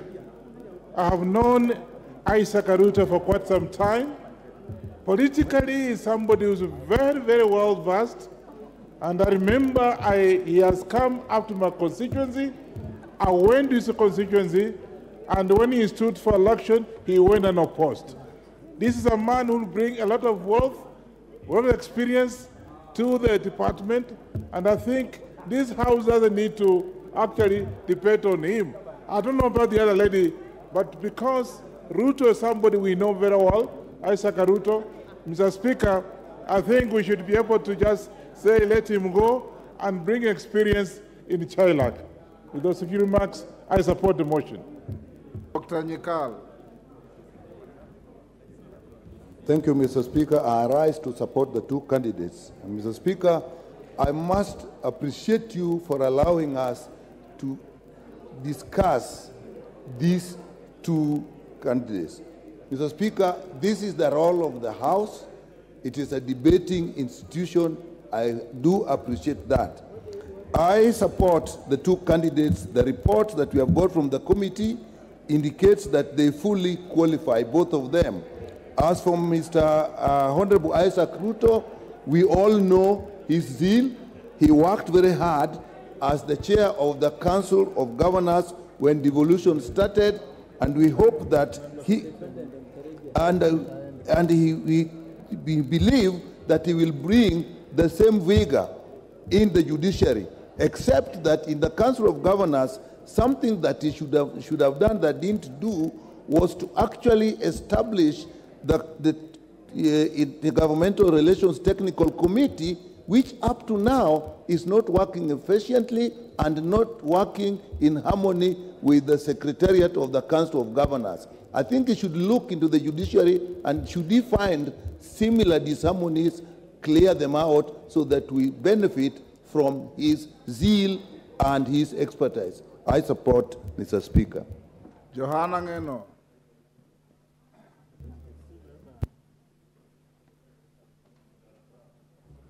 Thank you, Speaker.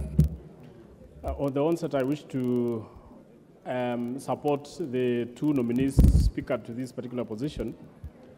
Remember, Mr. Speaker, that the judicial system in the country at times faces some problems, and I believe the two nominees will help in correcting some of the issues that we have in the judiciary. Speaker, I personally know Isaac Ruto, who is a former governor of Bomet, as a diligent man, a straightforward person, and who understands the law, since he actually participated in the constitutional making of 2010. I believe the experience that he has, even including all those times he was working as a minister and a short stint and as a member of parliament, he has the capacity to help steer the Judicial Service Commission in the right direction and help actually in guiding the judiciary in their workings. So, Mr. Speaker, I just wish to state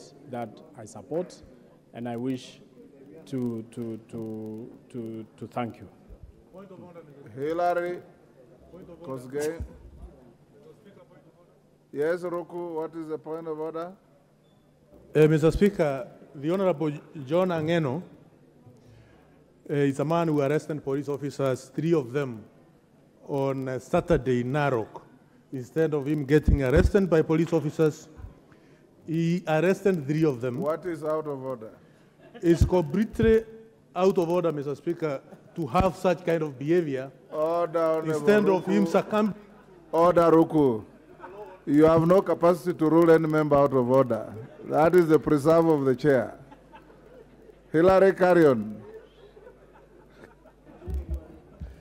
Thank you, Mr. Speaker.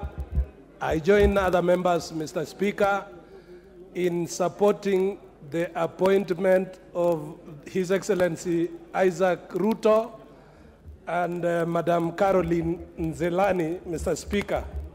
Mr. Speaker, Isaac Ruto is a household name in this country because of the energy and commitment that he puts in whatever appointment that is given, Mr. Speaker. As the first governor of Bomet and the chair of the Council of Governors, Mr. Speaker, Isaac Ruto displayed leadership, Mr. Speaker, that is equally needed in our judiciary now.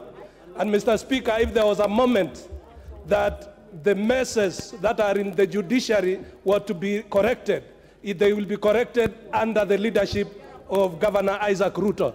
Mr. Speaker, much has been said about Governor Isaac Ruto, but Mr. Speaker, Isaac Ruto is an illustrious Kipsigis son and a darling of the people of Bomet and Kericho County, Mr. Speaker, and therefore this is a very consequential appointment to our community. Mr. Speaker, I beg to support. Yes, Haika.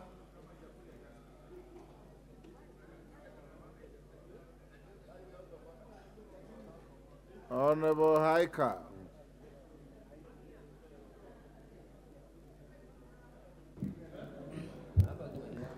Thank you very much, Mr. Speaker, for also giving me this opportunity. And from the onset, I also want to support the report. I want to support the two nominees. And I also want to speak about Isaac Ruto, having known him for some time.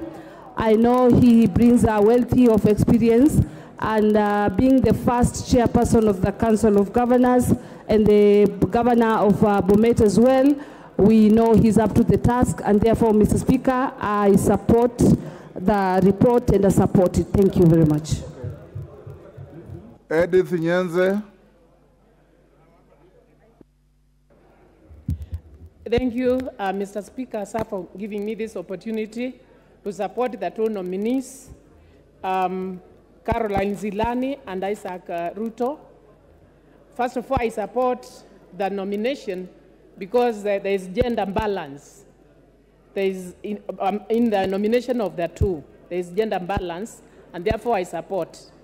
Again, I support because Caroline Zilani is a professional who has done who was end of human resource management, and therefore it brings on the table the most management of the most important asset, which is human resource, or human is the most important asset in an organization. Therefore, I know that Caroline, with her experience, should be able to treat the people of Kenya with injustice. And also the other thing why I support is because Isaac Ruto, having a person who has an independent mind, I pray that when he gets into this commission, that you bring continuous improvement and innovation in a judicial service commission, so that in this commission we'll see impartiality and independence of this JSC. Therefore, I support the nomination of the two. Thank you. James Koyo. Thank you very much, Honorable Speaker, for giving me the opportunity. Mr. Speaker, from the onset, I want to add my voice on top of my colleagues for supporting the nomination of Honorable Isaac Ruto and Madam Ajuoga for this illustrious position that they've been considered with. I remember Honorable Ruto will come in with a lot of value, being a man who has his own legs to stand on. He has demonstrated this. Those who know him very well, even during the late Daniel Arap Moi's dispensation, he had little difficulties with the President Moi himself because he has his own decision to make. And even when the last two elections, he has refused, Isaac Ruto, refused to follow suit his Kalenjin community going into the same one direction because the man of his own choice, his own legs to stand on. We have several challenges in the Judicial Service Commission, and we need people like like-minded, like Isaac Ruto, to step in and add value. I support the nomination. Thank you. Thank you, Honorable Koyo. Justice Kemei.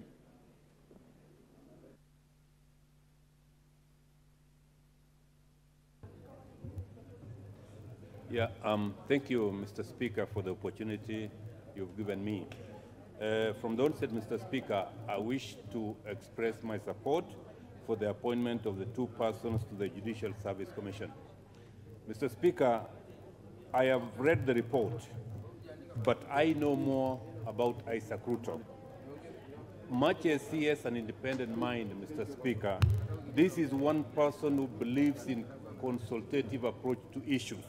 So I believe that special attribute, because my colleagues have mentioned about the rest, will make Isaac Ruto an asset in the delivery of justice in this country.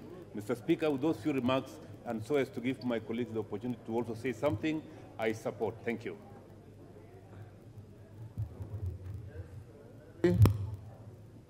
Honorable Melly. Thank you, Honorable Speaker. Honorable Speaker, I rise to support the report, and more specifically of the two candidates, Honorable Speaker, because of I've seen and read the report by the committee and found out that actually the two candidates are very suitable.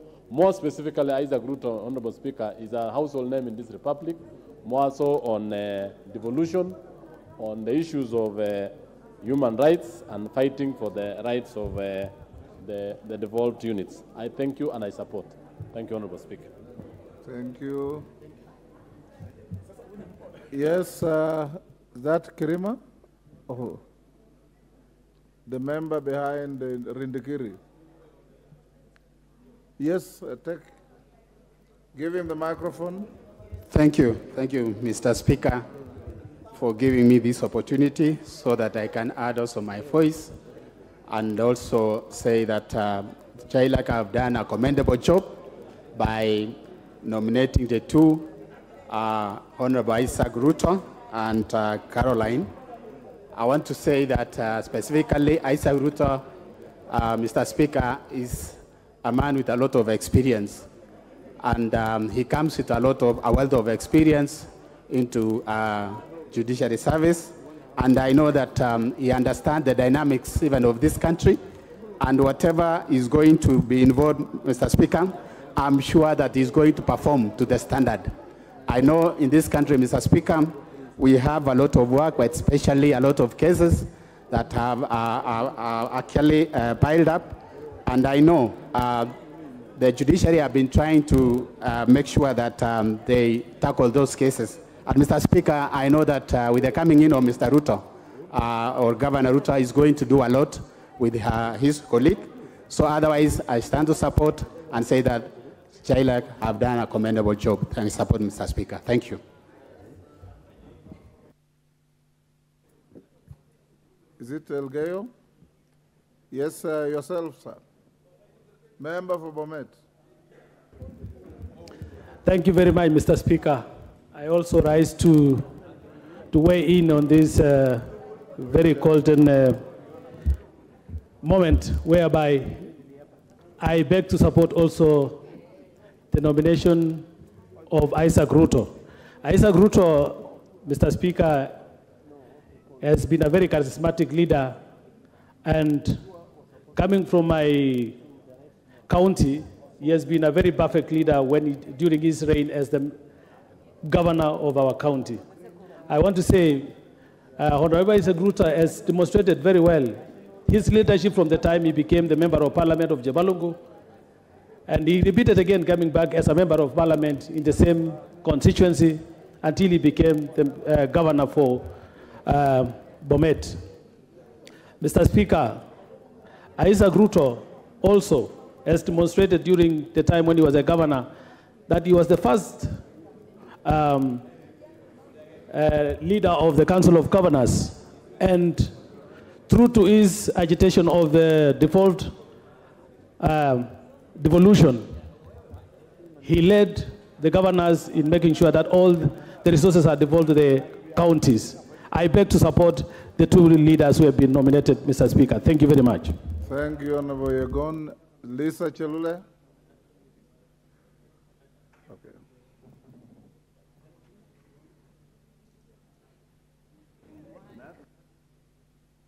Give the microphone to Lisa Chelule. You are giving everybody except Lisa Chelule.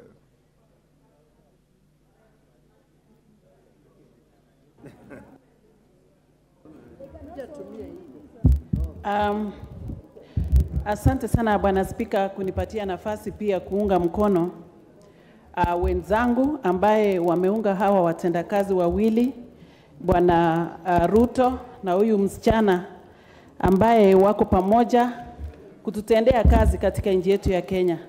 Nasema hivi Bwana Spika, sababu sisi wote tumepata kujua mheshimiwa aliyekuwa Mheshimiwa Isaac Ruto wa Bomet wakati ingine alichaguliwa kuwa mjumbe, na wakati ambaye ilifuata pia akachaguliwa kuwa governor wa Bomet. Na kazi ambaye alifanya Bwana Spika ni kazi mzuri sana. Huyu ni kiongozi ambaye tunaelewa kwamba alikasa mambo ya ukatuzi sana. Ni kiongozi ambaye alitatua shida kule Bomet. Naelewa Bwana Spika, kuna siku moja kulikuwa na communities wawili walikuwa wamekosana, upande wa Sotik, upande wa Porabu. Yeye ndiye alikuwa akiongoza maongeo katikati ya communities. Huyu ni kiongozi ambaye anaonekana hana mpaka kwa kazi yake.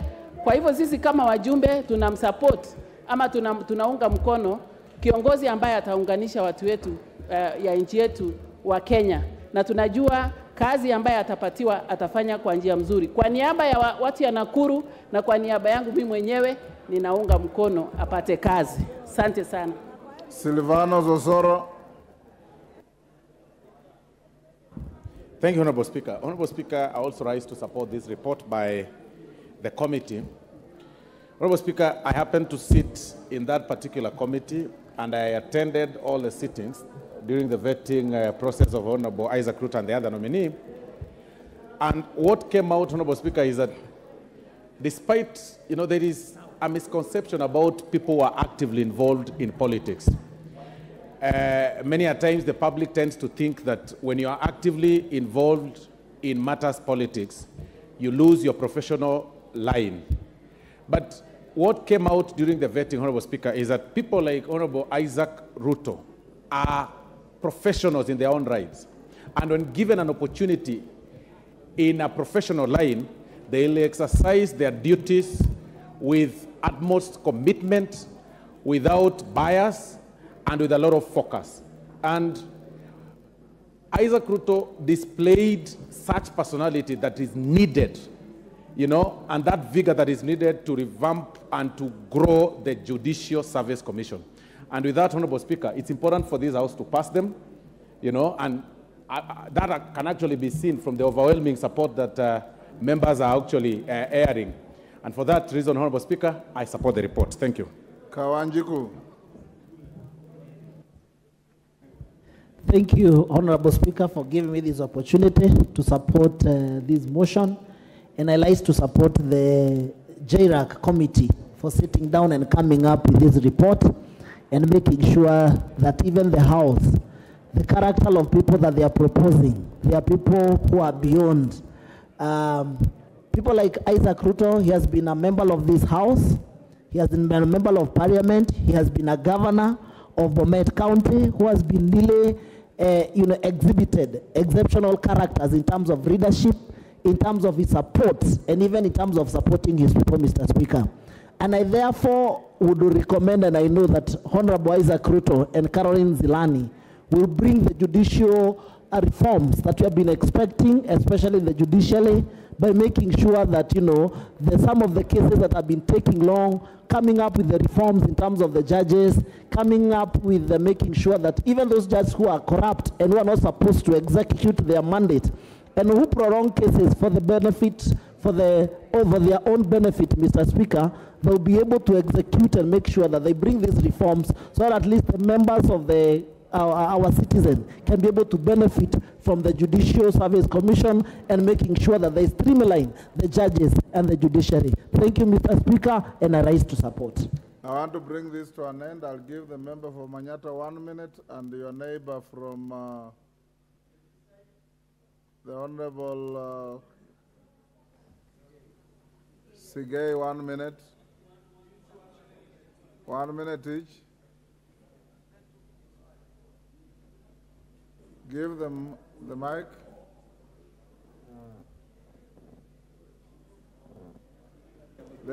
Honorable Speaker, thank you very much for this opportunity. I rise to support the appointment of Honorable Isaac Ruto, His Excellency the former Deputy the Governor for Bomet, and Ms. Caroline Zilani in the Judiciary Service Commission. Honorable Speaker, the Judicial Service Commission requires new blood, and I feel Isaac Ruto has a lot to offer. We have seen his push when he was pushing for Pesa Mashinani, as he was calling it. And Honorable Speaker, it was something that captured the whole nation's eye, that he is a man of resolution, he is resolute, he can make decisions, something that the Judicial Service Commission requires at this time. I hope also, Honorable Speaker, he will bring in ideas of dealing with pending cases that have been affecting our judiciary system, that has backlog cases dating back to 1980s. And Honorable Speaker, we always need to put in new ideas in all these institutions that we have in this country. And Honorable Speaker, I support. Thank you. Sigay, 1 minute. Mr. Speaker, thank you very much for giving me this opportunity. I also want to add my voice on this motion. Mr. Speaker, I support these two appointments. But I know Isaac Ruto more than I know Caroline. Mr. Speaker, Isaac Ruto is a man of the people. Isaac Ruto is all-rounded. Isaac Ruto is robust, is brilliant. Whatever he has done in Bomet, people appreciate. And therefore, Mr. Speaker, I know he'll bring in a lot of support, a lot of favors to this JSC, and I'm very sure he will be able to support us. Mr. Speaker, Isaac Ruto is a nationalist, and I'm very sure he's going to assist the JSC to have a different image and to support the local person down there.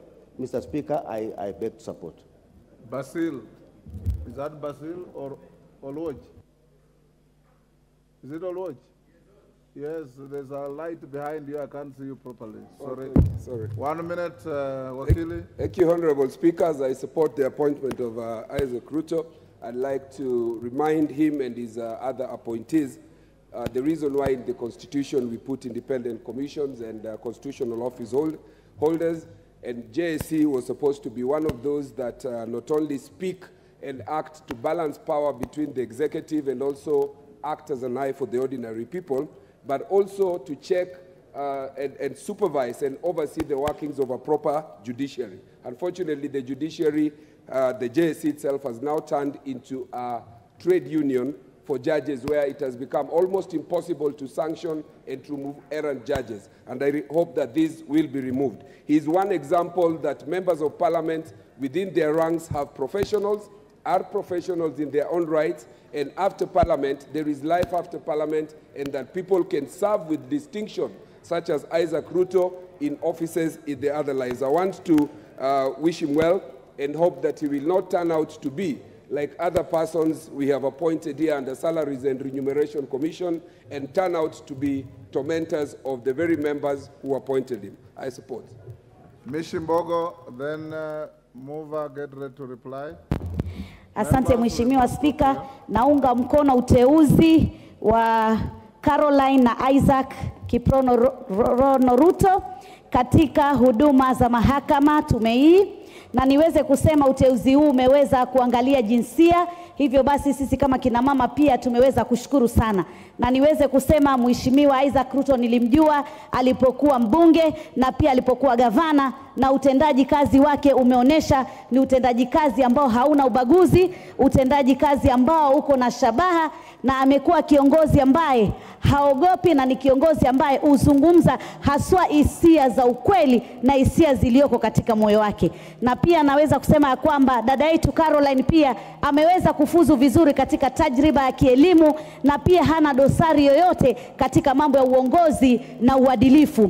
Kwa hivyo watu hawa wawili wakiwa katika tume hii ambayo ni muhimu sana iweze kuangalia mambo ya mahakama yaweze kupelekwa kwa njia ya kuweza kumsaidia Mkenya haswa katika mambo ya kisheria na haswa mambo ya hukumu, kwa sababu tumeona kuna dhulma nyingi sana ambazo zimekuwa zikifanyika. Watu wengine wanahukumiwa pasi na makosa, na wengine pia walio na makosa pia wanaweza kutumia njia ambazo si sawa ili kuepuka kuweza kuhukumiwa. Kwa hivyo mimi, Bwana Spika, Mheshimiwa, naamini ya kwamba wateuzi hawa wawili, haswa Isaac Kiprono Ruto, kwa Kiingereza watu wanasema ni no nonsense man, ni kiongozi ambaye akilenga amelenga na akisema amesema, na haogopi wala hatishwi wala hatingishiki. Kwa hivyo tunajua tume hii ya mambo ya huduma za mahakama itaweza kuongozwa kwa njia ya kufuata mujibu wa sheria za katiba yetu ya Kenya. Hivyo basi Mkenya anaweza kupata haki yake bila kudhulumiwa. Naunga mkono Mheshimiwa Spika. Mover.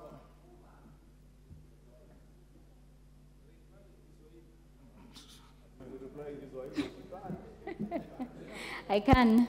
Honorable Speaker, I want to thank the members for their meaningful contributions. Honorable Speaker, I further wish to remind the nominees that they should be guided by the tenets of natural justice when dispensing their duties. Honorable Speaker, I beg to reply.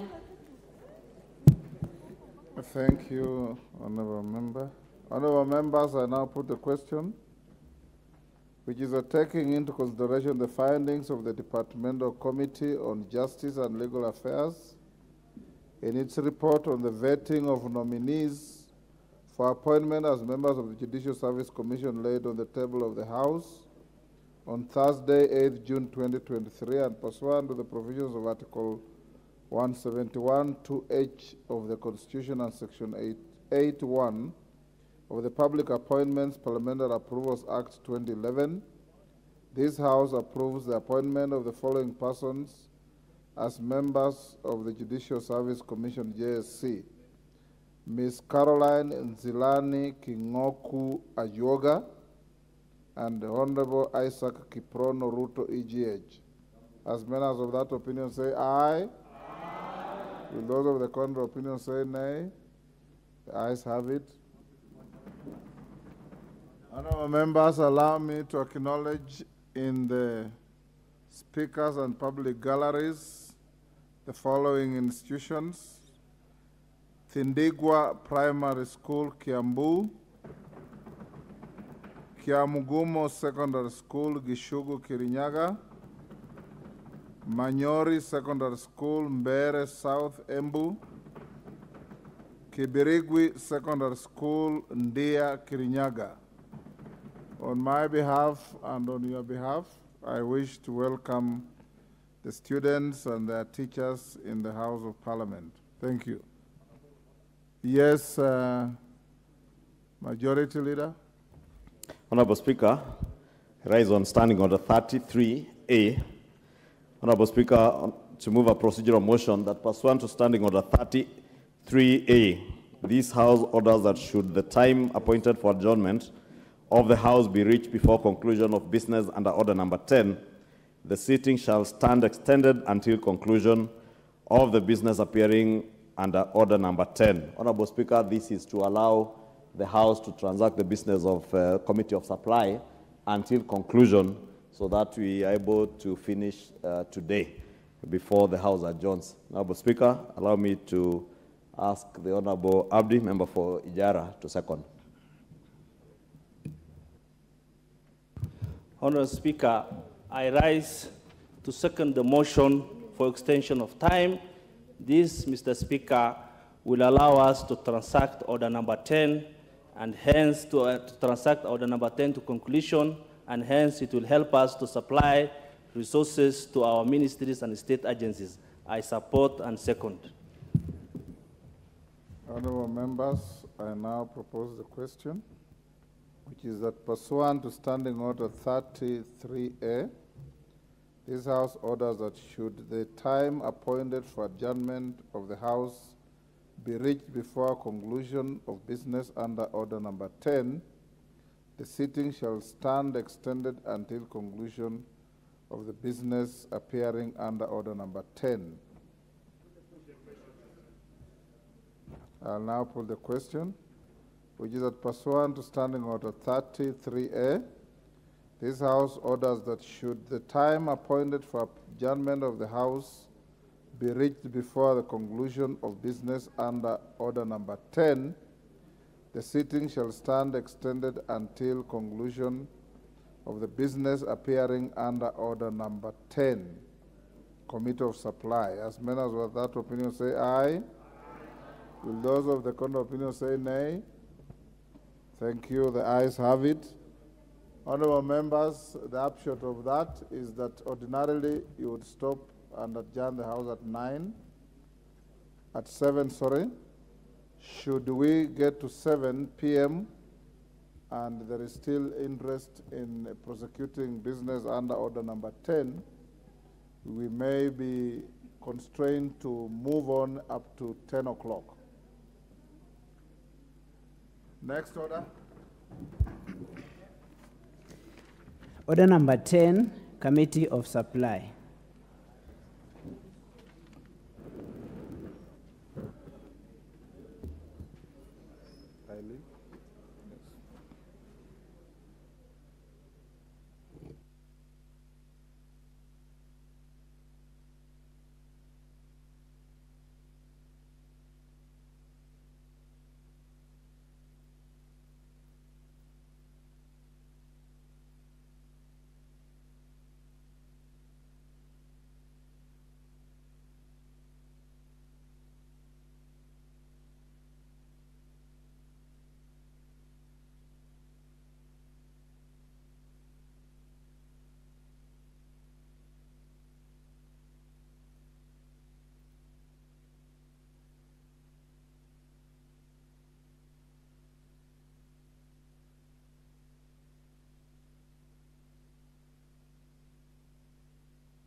I need the mic. It's okay. Okay. Order, members. Order. Order, members. We are now in the Committee of Supply to consider the estimates of recurrent and development expenditure for the year ending 30th June 2024. That is order number 10.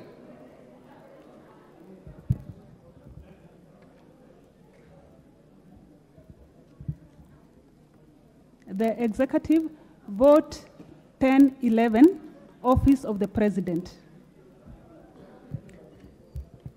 I propose the question that a sum not exceeding 4,333,646,558 Kenya shillings be issued from the consolidated fund to complete the sum necessary to meet the recurrent and development expenditure during the year ending 30th June 2024 in respect of vote 1011.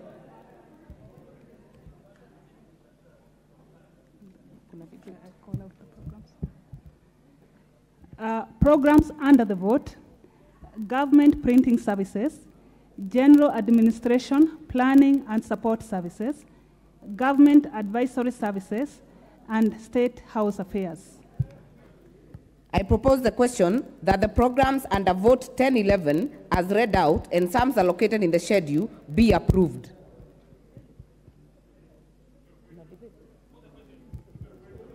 I put the question for this one.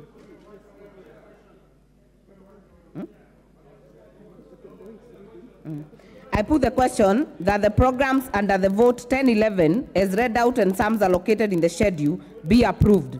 As many as are of that opinion say aye. As many as are of a contrary opinion say nay. The ayes have it. Don't allow, let's finish and then we come to. So which one? I now put the question that a sum not exceeding 4,333,646,558 Kenya shillings be issued from the consolidated fund to complete the sum necessary to meet the recurrent and development expenditure during the year ending 30th June 2024 in respect of vote 1011. Office of the President. As many as are of that opinion say aye. As many as are of a contrary opinion say nay. The ayes have it.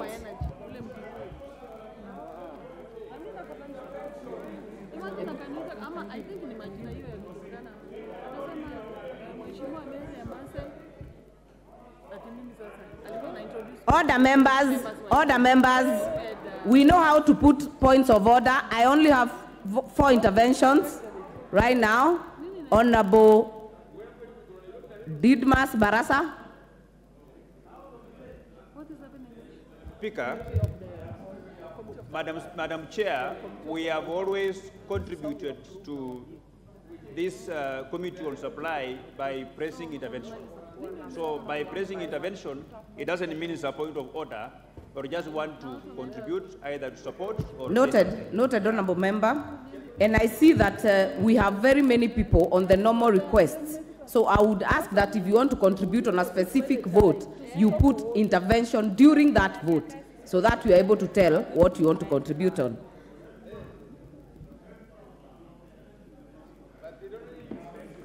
No, we are not going back to the vote for 1011. We have already dispensed. We are going to the next vote. Vote 1012, Office of the Deputy President.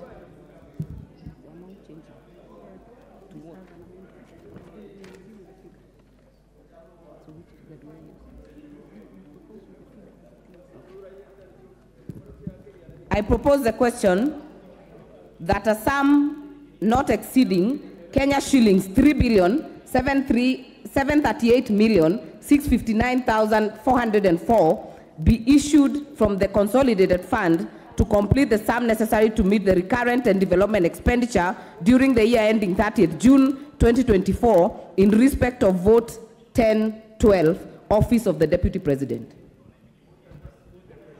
Programs under the vote, Deputy President Services. I propose the question that the program under vote 1012 as read out and sums allocated in the schedule be approved. Put the question. Chair, Budget Committee. Thank you very much, Madam Speaker, Madam Chair. I beg to move that the program be amended as follows: that the schedule on the consideration of the estimates of revenue and expenditure report of financial year 23-24 and medium term be amended in vote 1012 under program 173-4000 Deputy President Services by deleting the figure Kenya shillings 3,488,000,000 259,404 shillings. In column 7, that is gross current estimates, and substituting therefore the figure Kenya shillings 3,288,259,404. Madam Chair, the essence of this is that there was 200 million Kenya shillings under the office of the Deputy President, which, Madam Speaker, we are only moving to the right department because it was for the Nairobi Rivers Commission. We are now moving it to devolution, Madam Speaker. That is the essence. And it's just about tidying up the entire estimates.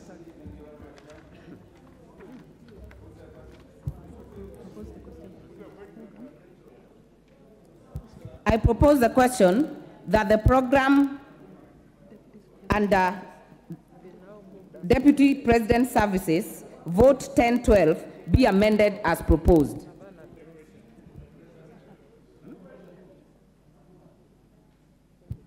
I put the question that the program Office of the Deputy President Services, Vote 1012, under Vote 1012 be amended as proposed.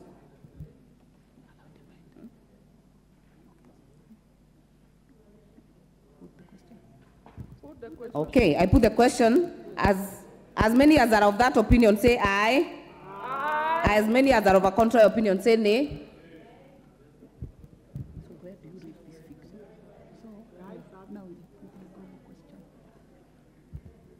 I now put the question that the program under the Vote 1012 as amended and sums allocated be approved.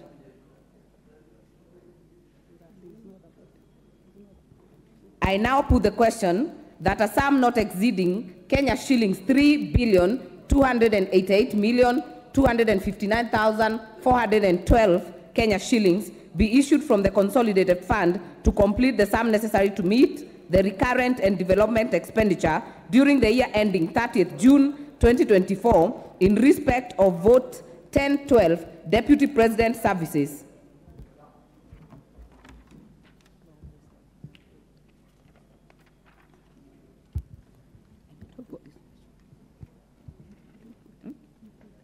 I put the question. As many as are of that opinion say aye. Aye. As many as are of a contrary opinion say nay. The ayes have it. Vote 1013, Office of the Prime Cabinet Secretary.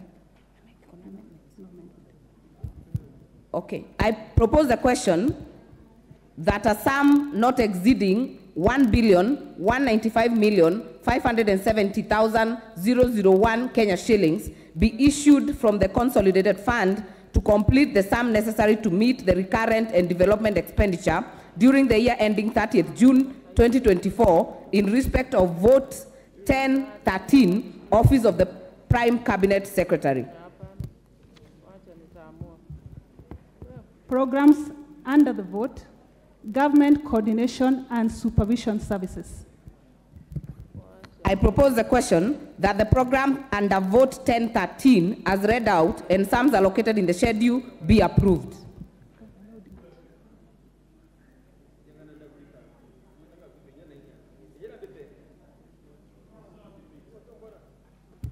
I put the question that the programs under Vote 1013 as read out and sums allocated in the schedule be approved.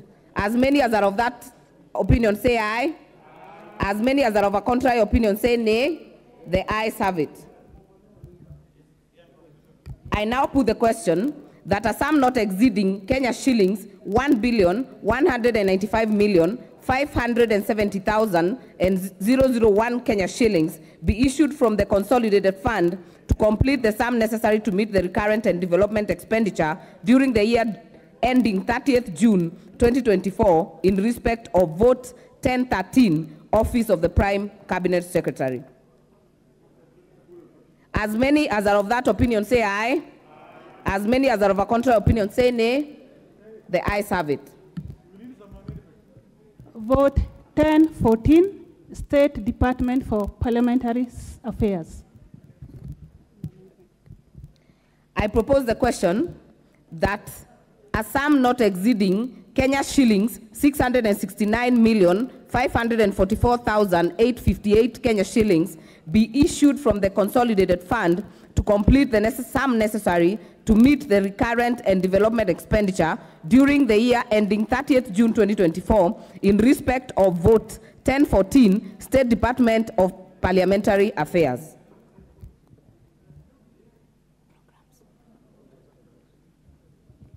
Programs under the vote: Parliamentary Liaison and Legislative Affairs, Policy Coordination and Strategy, and General Administration, Planning and Support Services. I propose the question that the program under Vote 1014, State Department for Parliamentary Affairs, as read out and sums allocated in the schedule, be approved.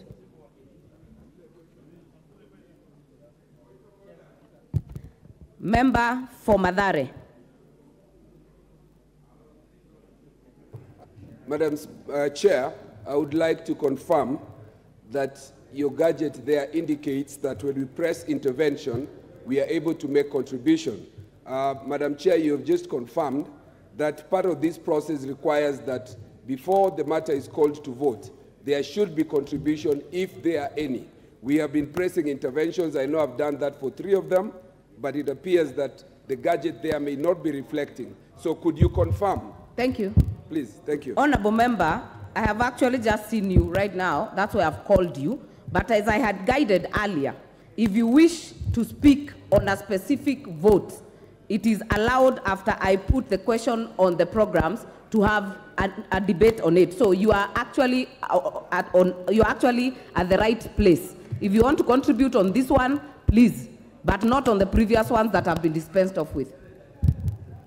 Madam Speaker, I would request that you allow us also to seek your eye, otherwise other than the intervention, because I wanted to speak to 2 previous ones other than this one. I did not catch your eye. Allow us to catch your eye, otherwise other than the button.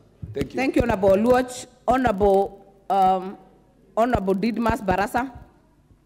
Madam Chair, even as I support this allocation of this money to parliamentary affairs, I want to hope that the holders of this office are going to make good use of this house. They will engage us more, specifically on what is coming up that is good for this country, so that we continue to have a very good working relationship between ourselves and the executive to the benefit of the Kenyan people. I support, but I hope to see much more improved working relationship between the office of the Prime Cabinet Secretary, under which this department is domiciled, and this house. I support, Madam Chair. Honorable members, we will take the shortest time. If you get a chance for debate, keep it at 2 minutes. Honorable member for Teso South. Are you willing to contribute on this one? No, Madam Speaker. Honorable members, make our work easier. If you're not intending to speak on this one, withdraw your intervention. Then when we get to an area you want to make an intervention, you put back your card. Member for Yatta. Madam Chair, my intervention is yet to arrive. Actually, I'm waiting for vote 1017. We do not have Fuliza points of order and interventions. Member for Kearo. Yes, please clear the screen so that you're able to make progress. All right. I put the question that the program under Vote 1014, as read out and sums allocated in the schedule, be approved. As many as are of that opinion say aye. As many as are of a contrary opinion say nay. The ayes have it. I now put the question that a sum not exceeding Kenya shilling 669,544,858 be issued from the consolidated fund to complete the sum necessary to meet the recurrent and development expenditure during the year ending 30th June 2024 in respect of Vote 1014, State Department for Parliamentary Affairs. As many as are of that opinion say aye. As many as are of a contrary opinion say nay. The ayes have it. Vote 1015, State Department for Performance and Delivery Management. I propose the question that a sum not exceeding Kenya shillings 478,625,141 be issued from the consolidated fund to complete the sum necessary to meet the recurrent and development expenditure during the year ending 30th June 2024 in respect of vote 1015, State Department for Performance and Delivery Management. Programs under the vote: Public Service Performance Management and Delivery Services, Government Advisory Services, and General Administration, Planning and Support Services. I propose the question that the programs under vote 1015, State Department for Performance and Delivery Management, and as read out and sums allocated in the schedule, be approved. Honorable Member for Sigowet Soin, Honorable Justice Kemei, we keep it at 2 minutes. Yeah, Madam Chair, I'll be very brief. And thank you for the opportunity you've given me. Madam Chair, I want to support, and as I do that, Madam Chair, I want us to realize that public service in this country, we must take the scale of service up to be comparable with those of the private sector and increase productivity. Thank you, Madam Chair. Thank you. Member for Saku. Thank you, Honorable Chair. This particular department is about the working of government and looking at the use of public resources in the most effective and efficient manner. This particular department is underfunded, but the funds or the resources that are allocated must be used properly so that government projects are seen and are completed in time. Thank you, Chair. Thank you. Member for Seme. Thank you, Chair. I'm also of the opinion that actually this State Department is underfunded. This is the most critical department for performance. And in fact, performance contracting that in the past enabled superb delivery under the coalition government, it was because of the performance of this department. Therefore, the little money they have, I think they should put in place structures of monitoring and measuring performance so that each department is actually measured. What is measured will get done. I think that is what this department should do. But we should intend to finance it better than this. Thank you. Thank you, members. I have given a few. I know the main debate took place yesterday. We'll give the final one on this one. Member for Mombasa. If not there, member for Narok West. Mheshimiwa Spika, nilikuwa nataka kuuliza juu ya hii ya ofisi ya rais na State House. Naona kama ni kitu moja. Na hiyo ishapitwa mheshimiwa, tutaenda kwa mheshimiwa wa Narok West, tafadhali. Thank you, Madam Chair. I want also to add my voice to the members who supported this vote. And as been said by my vice, we all note that it is underfunded. This is a very critical State Department of the government, because this is where all the state corporations lies under. And the turnaround of the economy of the country lies largely on the effectiveness of this State Department. So we support it. I support it. Thank you, honorable members. I now put the question that the programs under the vote 1015, State Department for Performance and Delivery Management, as read out and sums allocated in the schedule, be approved. As many as are of that opinion say aye. As many as are of a contrary opinion say nay. The ayes have it. I now put the question that a sum not exceeding 478,625,141 Kenya shillings be issued from the consolidated fund to complete the sum necessary to meet the recurrent and development expenditure during the year ending 30th June 2024 in respect of vote 1015, State Department for Performance and Delivery Management. As many as are of that opinion say aye.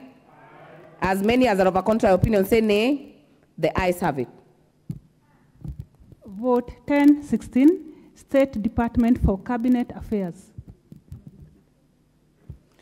I propose the question that a sum not exceeding 903,030,596 Kenya shillings be issued from the consolidated fund to complete the sum necessary to meet the recurrent and development expenditure during the year ending 30th June 2024 in respect of Vote 1016, State Department for Cabinet Affairs. Programs under the vote, Cabinet Affairs Services. I propose the question that the program under Vote 1016, State Department for Cabinet Affairs, and sums allocated in the schedule, as read out, and sums allocated in the schedule, be approved. Member for Mathare.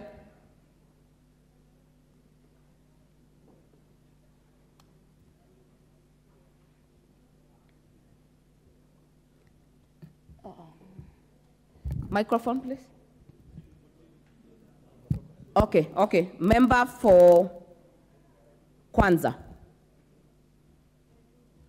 I think now that we have approved this, I think it's quite good, and we look forward to the cabinet now to include the cabinet, the CS, which I think has been waiting for this, and that's assistant ministers, so to say, so I can be able to work effectively for this country. So I support.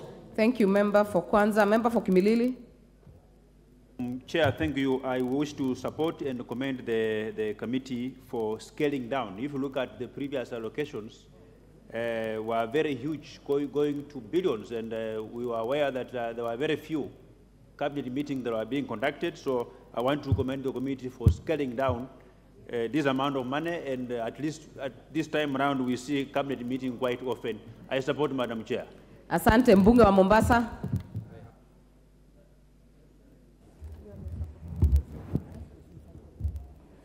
Honorable member, I had guided the House. You only put an intervention if you're willing to speak or you intend to speak on a specific vote. Wacha nasubiri inayofuata. Hiyo ishazungumziwa. Asante. Member for Yatta. Yeah.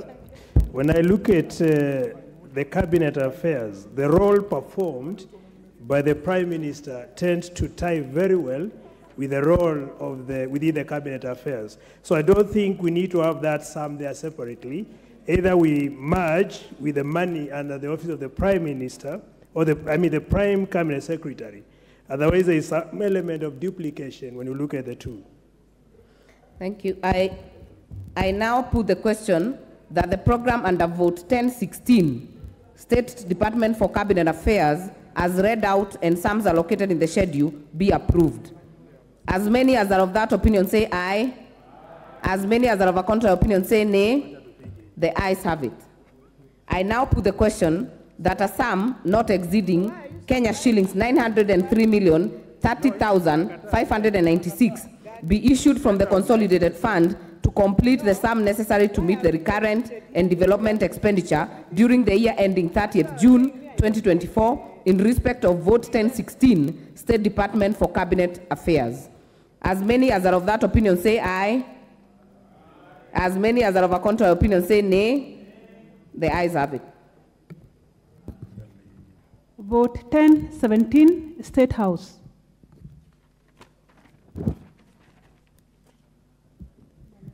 I propose the question that a sum not exceeding 7,301,141,000 be issued from the consolidated fund to complete the sum necessary to meet the recurrent and development expenditure during the year ending 30th June 2024 in respect of Vote 1017, State House.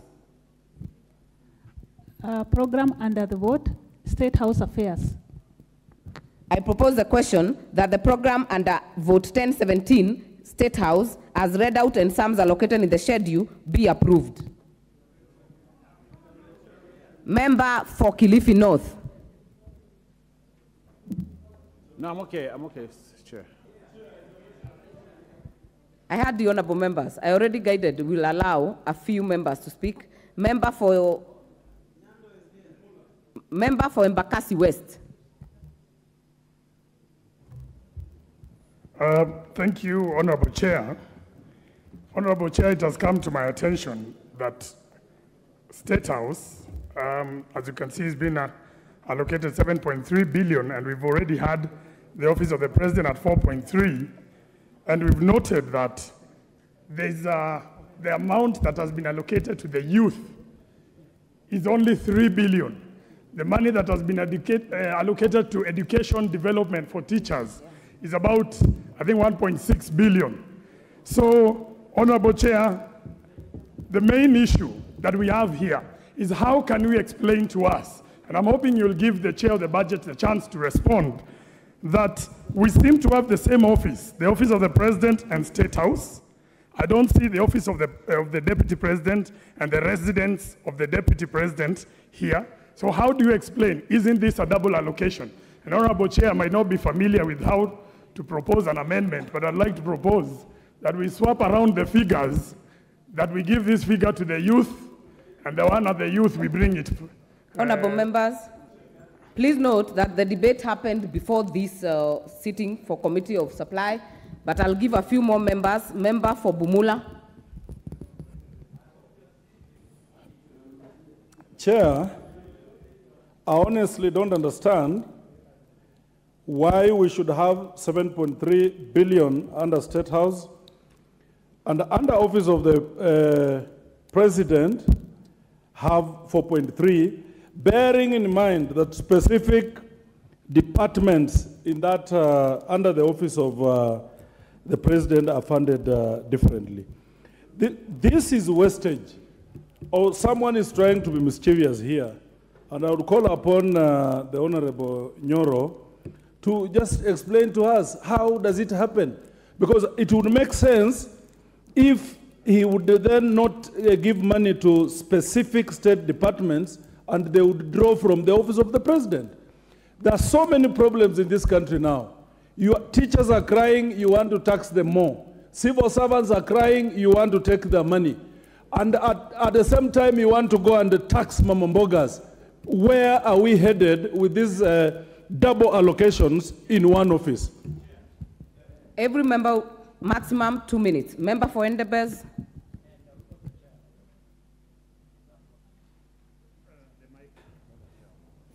Thank you, Madam Chair. Madam Chair, I stand to support the allocation in the State House of 7.3 billion. I think some of the members who are contributing cannot differentiate between the Office of the President and the State House. State House is a seat of the seat of power for the country, and it must be well funded because this is hosting.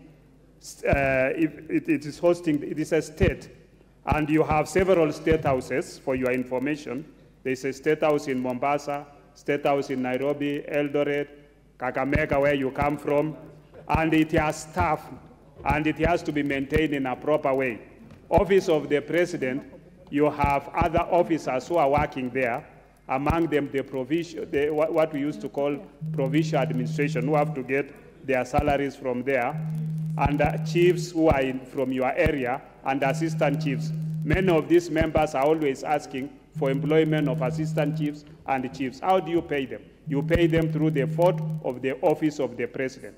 It is not the fort for the State House. So I think we need to differentiate and be a little objective in terms of addressing the issues, not bringing trivial matters in as far as the Office of the State House is concerned, which is a seat of unity for this country. With those few remarks, Madam Chair, I support. Member for Nyando. Madam Speaker, firstly, thank you. I'm perplexed by the pedestrian way of distinguishing the two offices as is exhibited by my colleague. Honorable Speaker, the Office of the President falls under the purview of internal security for the bigger part. And therefore, if there are monies to be expended that way, then it ought to be within that particular sector. Honorable Speaker, we all acknowledge that things are very difficult in this country, and therefore the need to come up with austerity measures. But if the Office of the President and State House by extension is taking more than double the allocation for last year. Yet vehicles were left there new, employees have not been increased. Why is this? Is this money that will be meant to buy loyalty from the opposition? And because that is exactly what has been happening lately. So therefore, let us convince Kenyans that this is the direction that the government would want to take. Your time is up. Member for Kiharu. Thank you very much, Madam Chair, and thank you, members, for those contributions. Number one, we have enhanced the budget for State House because, Madam Speaker, we have to cover for a multitude of pending bills from the previous administration that was spent towards, Madam Speaker, the head of the last administration. And you know, in terms of our PFM Act, Madam Speaker, pending bills forms the first charge. And therefore, Madam Speaker, as a responsible committee, we had to respond to that. I will respond to the issue about money that was mentioned by Honorable Mwenje when we get to the education sector, because education sector is actually taking up a third of our budget, precisely 630 billion. Thank you very much, Madam Chair. Member for Madeira.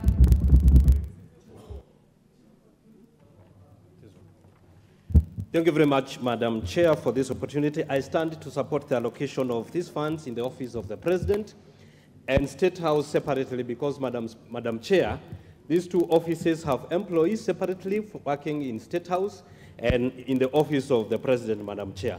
Madam Chair, I want to give an example of the Honorable Mwenje who brought this discussion. He is vouching to become the next minority whip, Madam Speaker. He will have a separate car, he will have a separate office, he will have separate staff in the Office of Minority Whip, separate from his office of the Member of Parliament, Madam Speaker. This is exactly what is happening. The Office of the President has separate staff from those working in the State House, Madam Speaker. So we support these allocations, Madam Chair. Thank you, Honorable Member. Member for Aldai, we are getting to close on this one. Member for Aldai. Thank you, Madam Chair. I rise to support the budget allocation for State House. And the reason being that we know that State House is a house which houses the presidency. And as we house the presidency, we need to give it budget. Remember that this same house will accommodate visitors that come from out. And these are visitors coming to Kenya to partner with us as Kenyans. So the Office of State House is different from the Office of the President because the Office of the President is where the official functions also happen, and they require staffing and require its functions also to be funded. Remember, the Office of the Chief, the Assistant Chief, and all those officers will be in the Office of the President, but State House is where we house the President and the Presidency, so that when they meet delegations from outside the country, they can host them, so they need to be adequately funded. I stand to support, Madam Chair. Thank you. Member for Ijara. Madam Speaker, thanks for giving me this opportunity. Madam Chair, I stand to support the budget allocation for State House and the Office of the President. As we all know that the State House is a symbol of unity. It is a house that is hosting our President. It is a house that is, because of the status of the State House, we need to allocate more allocation, whereby we need to have proper service delivery. And as I also support the chair for budget. He said there are huge pending bills that was left behind, and the Kenya KWANZA government is ready to correct that mess. That is why you see a small increment of budget for the State House. So I support here to support the allocation of State House, and I say thank you very much.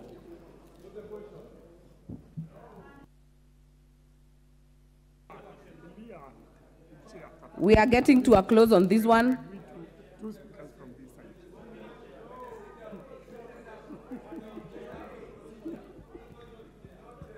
Honorable members, I will give the last chance to the chair administration. Thank you so much, Chair. I think the majority has been said, especially by the leader, the chair of budgets. And I want just to tell the members, maybe members are mixing things. the money allocated to every vote follows the program.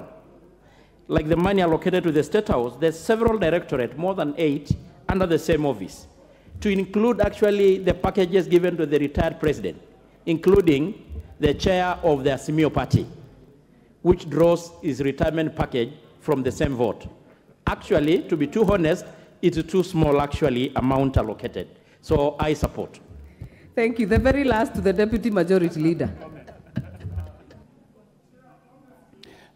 Chair, I would like to, there's a difference, there are a huge difference between State House and the Office of the President.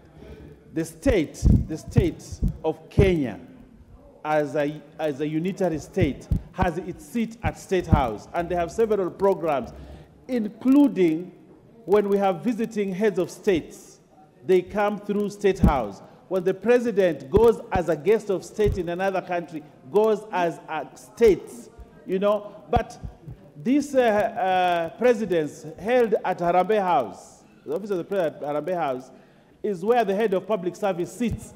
And the head of public service there and chief of staff has many programs that must be controlled from that end. So you cannot say State House equals Office of the President. They're different, they're distinct, and each deserves a budget on their own. And these are two different things. I thank you. Put the question. Order, members. Honorable Mwenje. Order, members. Honorable Mwenje, you are right here and you know the situation, so don't shout from your seat.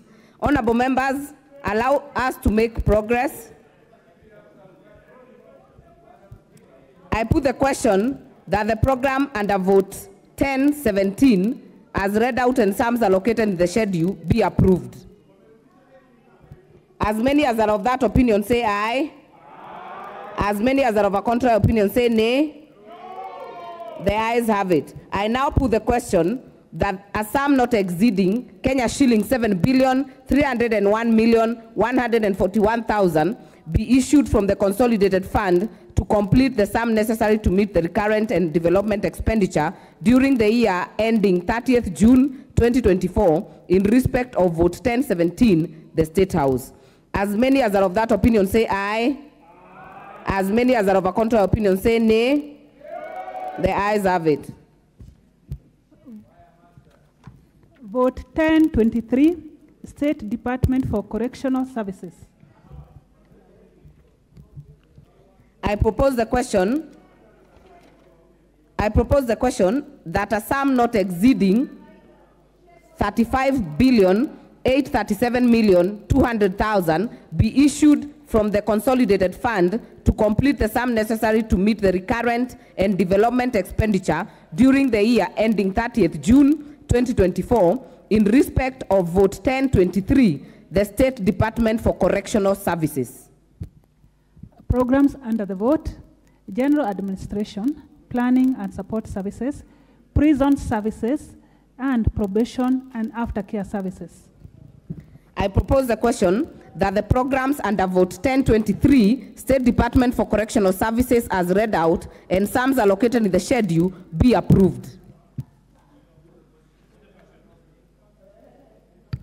I have people who have members who have indicated interest in this matter. I will give a few. Member for Butula.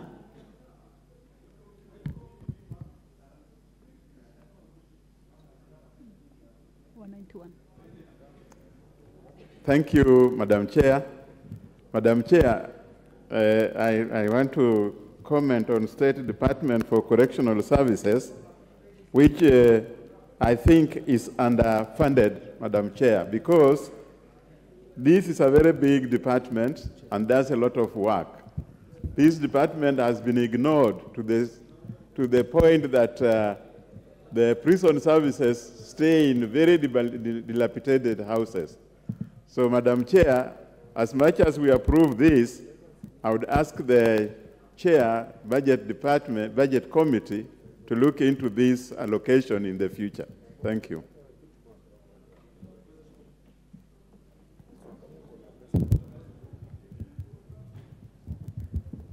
Member for Kericho. Thank you, Madam Chair. I want to appreciate and support the allocation to this department, State Department for Correctional Services.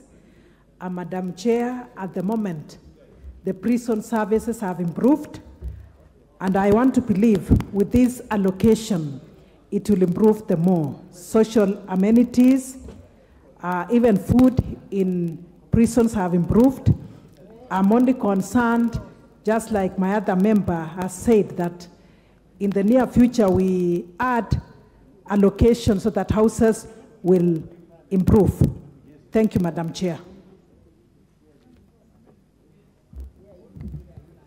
Honorable members, I'll close that one at this point. I put the question that the program under 1023, State Department for Correctional Services, as read out and sums allocated in the schedule, be approved.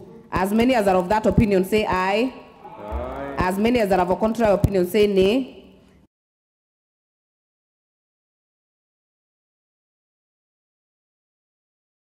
$37,200,000 be issued from the consolidated fund to complete the sum necessary to meet the recurrent and development expenditure during the year ending 30th June 2024 in respect of vote 1023, State Department for Correctional Services. As many as are of that opinion say aye. As many as are of a contrary opinion say nay. The ayes have it.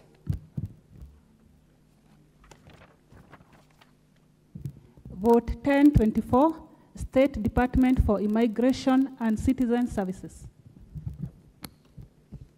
I propose the question that a sum not exceeding 11,980,797,341 be issued from the consolidated fund to complete the sum necessary to meet the recurrent and development expenditure during the year ending 30th June 2024 in respect of vote 1024, State Department for Immigration and Citizen Services.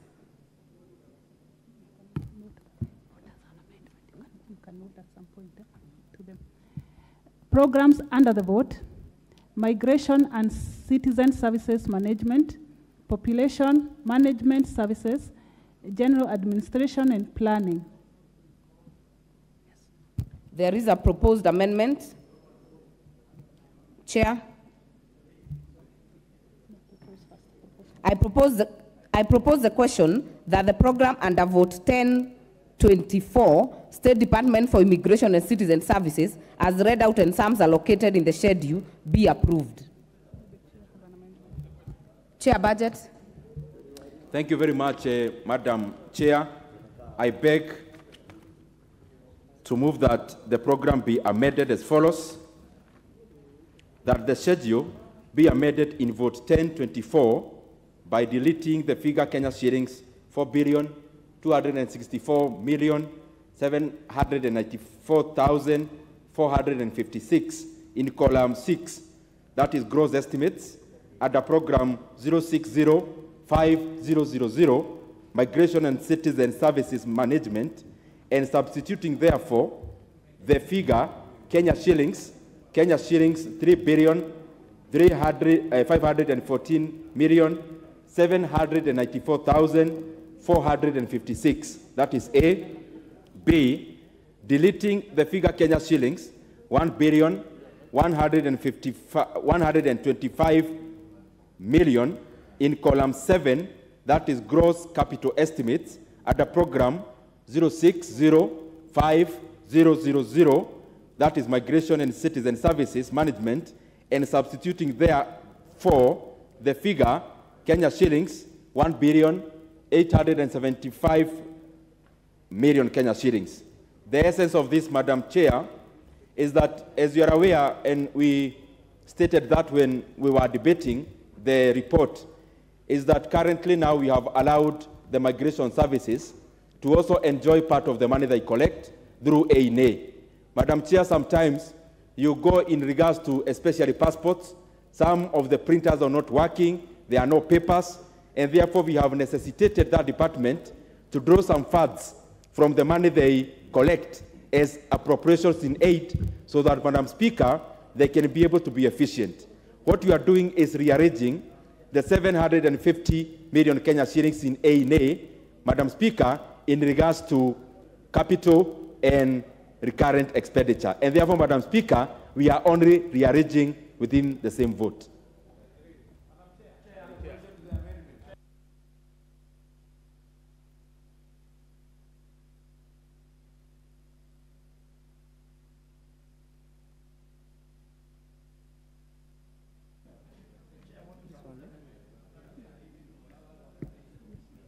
Member for Narok West, you will support, but not at this point until I propose it.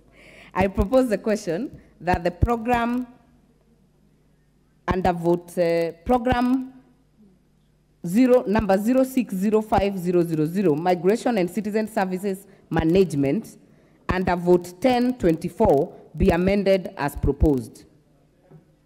I put the question that the program Migration and Citizen Services Management under vote 1024 be amended as proposed. As many as are of that opinion say aye. As many as are of a contrary opinion say nay. The ayes have it.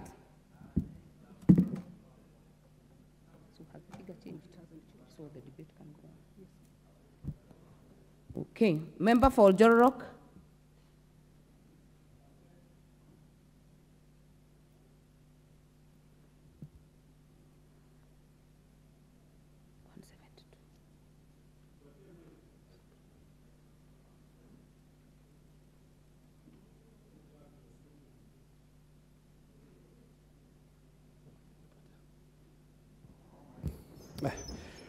Thank you very much, Madam Chair. You're out of order, totally. Honorable Kangogo.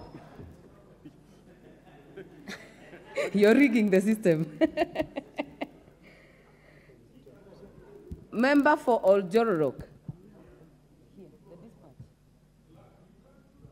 We have a challenge with the technology here.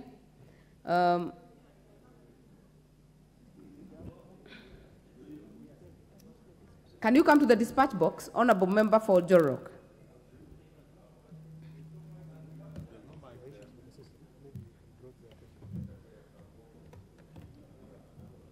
We are having some challenges. We can see you on the screen, but some mics are not working.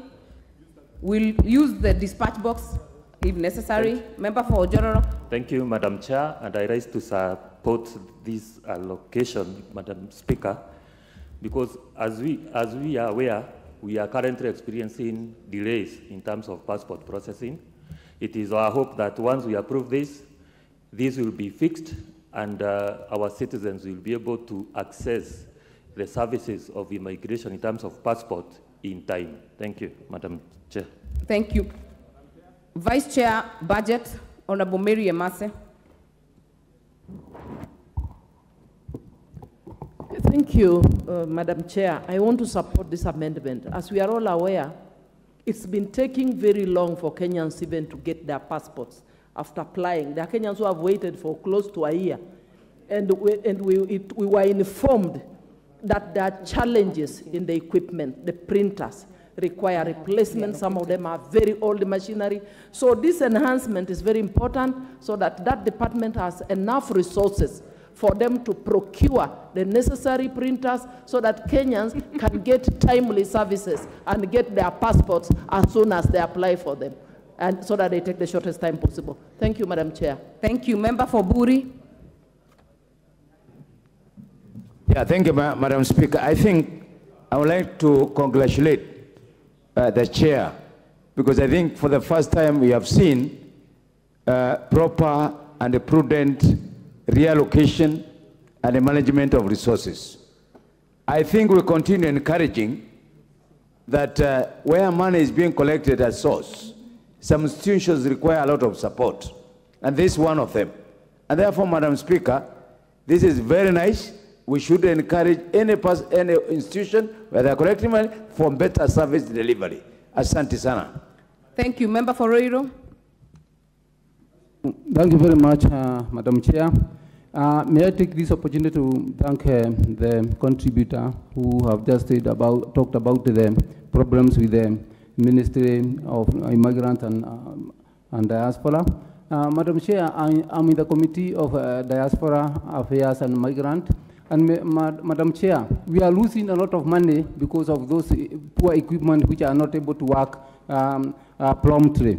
Madam Chair, you find that we get people who want to go out there to work, then they need to have their passport processed, another document. And Madam Chair, I feel that this money, Madam Chair, is not even enough. In the future, Madam Chair, we need to improve this money, because we need enough money for us to be relevant as matters diaspora. Thank you, and I support.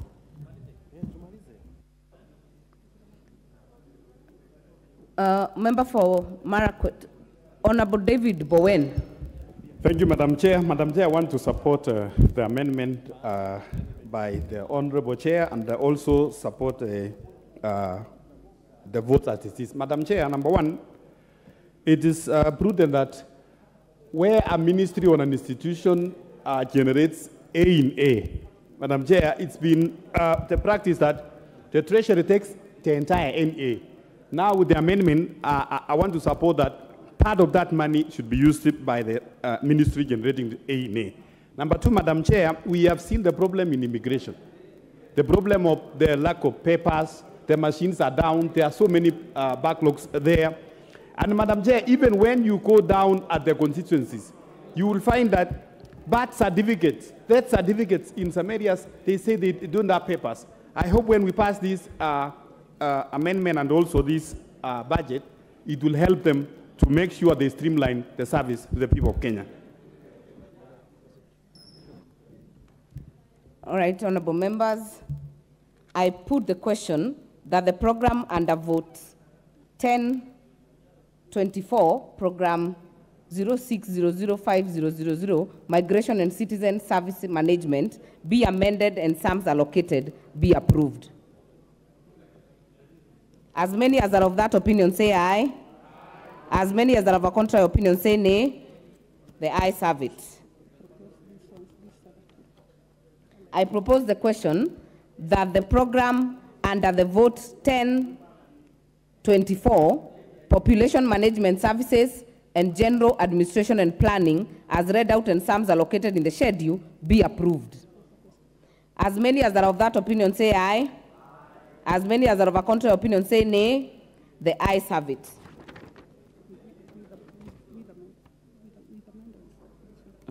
I now put the question that a sum not exceeding 11,980,797,341 Kenya shillings be issued from the consolidated fund to complete the sum necessary to meet the recurrent and development expenditure during the year ending 30th June 2024 in respect of votes 1024, State Department for Immigration and Citizen Services, with the proposed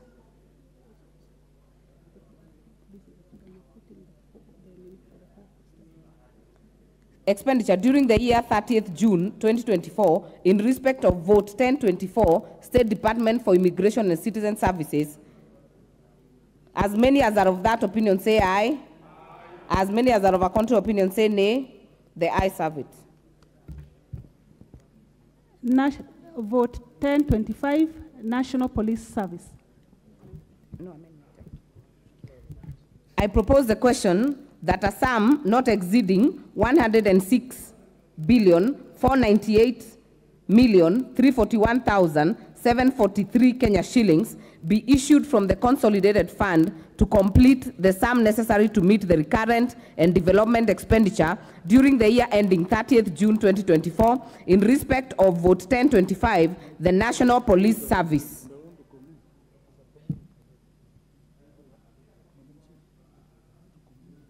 Program under the vote, Policing Services. I propose the question that the program under vote 1025, National Police Service, as read out and sums allocated in the schedule, be approved.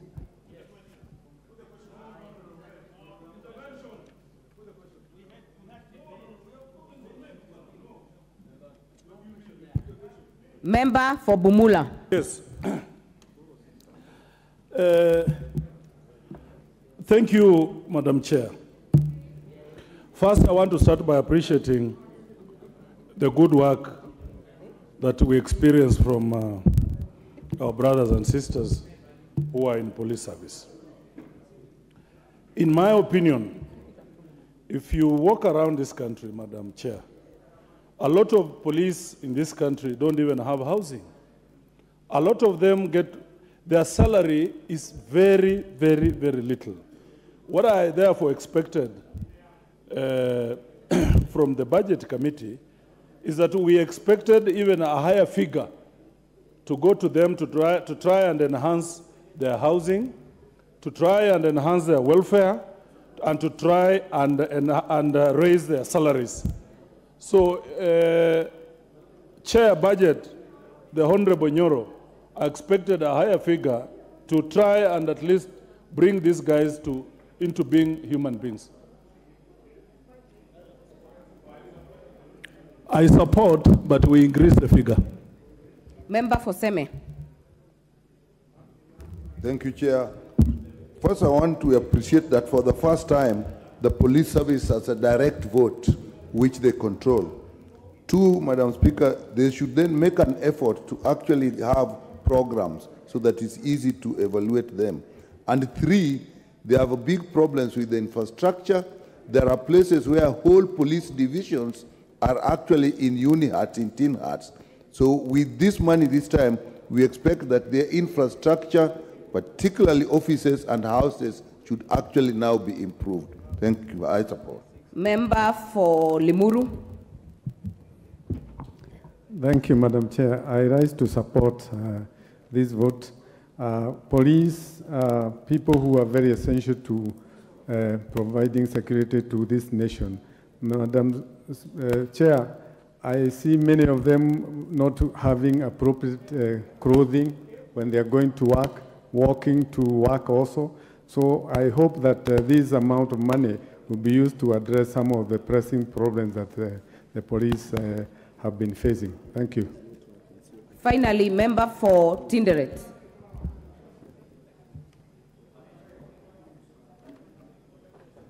Thank you, Chair. I want to support this proposal because, first of all, the police have now a fund that they can control. They can run their affairs quite well, and they will be actually having the enough resources that they cannot be under the control of quotas outside the police. Previously, the police were actually controlled by the political class and outside the police system. I support. Thank you. I now put the question that the program under Vote 1025, the National Police Service, as read out and sums allocated in the schedule, be approved. As many as are of that opinion say aye. As many as are of a contrary opinion say nay. The ayes have it. I now put the question that a sum not exceeding 106,498,341,743 Kenya shillings be issued from the consolidated fund to complete the sum necessary to meet the recurrent and development expenditure during the year ending 30th June 2024 in respect of Vote 1025, National Police Service. As many as are of that opinion say aye. As many as are of a contrary opinion say nay. The ayes have it. Vote 1026, State Department for Internal Security and National Administration. I propose the question that a sum not exceeding 28,240,812,117 Kenya shillings be issued from the consolidated fund to complete the sum necessary to meet the recurrent and development expenditure during the year ending 30th June 2024 in respect of Vote 1026, State Department for Internal Security and National Administration. Programs under the vote: General Administration and Support Services, Policy Coordination Services.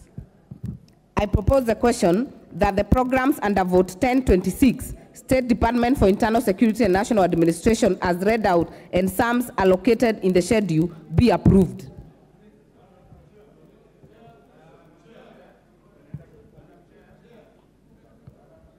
Member for Luanda. Thank you, Madam Speaker, for the opportunity given to me. I look at the budget provided, Madam Speaker, And my concern is that we have lots of new administrative units that have come into existence in the recent past.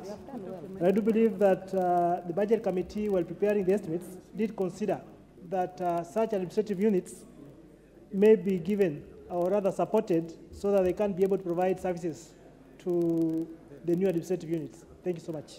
Chair, banning issue. Member for Fafi, Honorable Farah Yakub. Thank you, Madam Chair. I rise to support the motion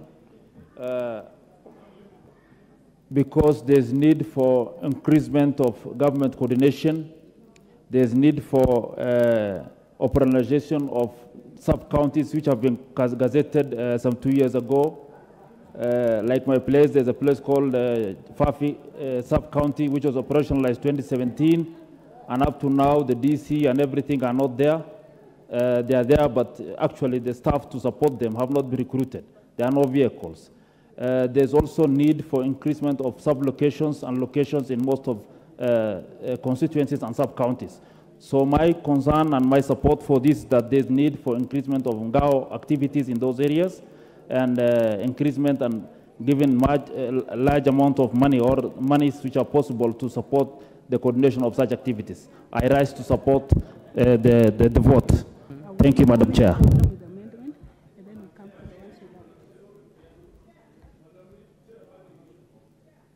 Majority Whip, you are on my screen.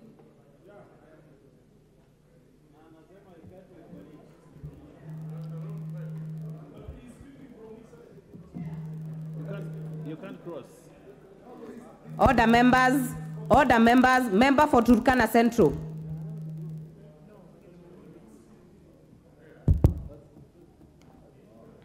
Thank you, Madam Chair.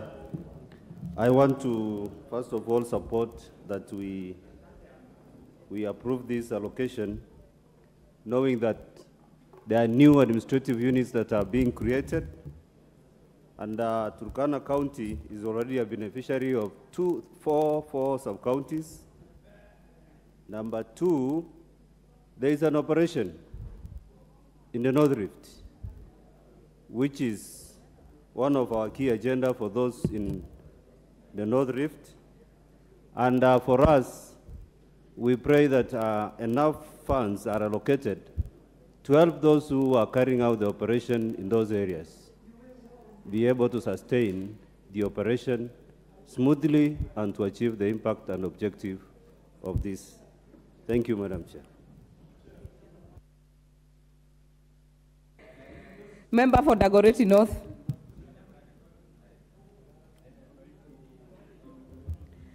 Thank you, Chair. I rise to support Chair and to really appreciate the work, but also to really request that as we do this, we will want to see more of our chiefs, and even as they do the work they are doing today, and we have so much insecurity, as we give them resources, we need to rethink also on their officers as much as CDF does, but also the ministry should now start thinking, because in some areas, we don't have land with title deeds, and therefore they're in a very worse situation than in any other place, especially in Nairobi. Thank you, Chair. Member for Kiamba. Thank you, Chair. I rise to support the amendment that the National Police Service should be given enough funds that they can be able to execute their national security issues. In regards to making sure that, you know, even the police officers, they have vehicles to use in terms of even keeping the securities within our area. I therefore propose and support the amendment, this amendment, Madam Chair. Thank you.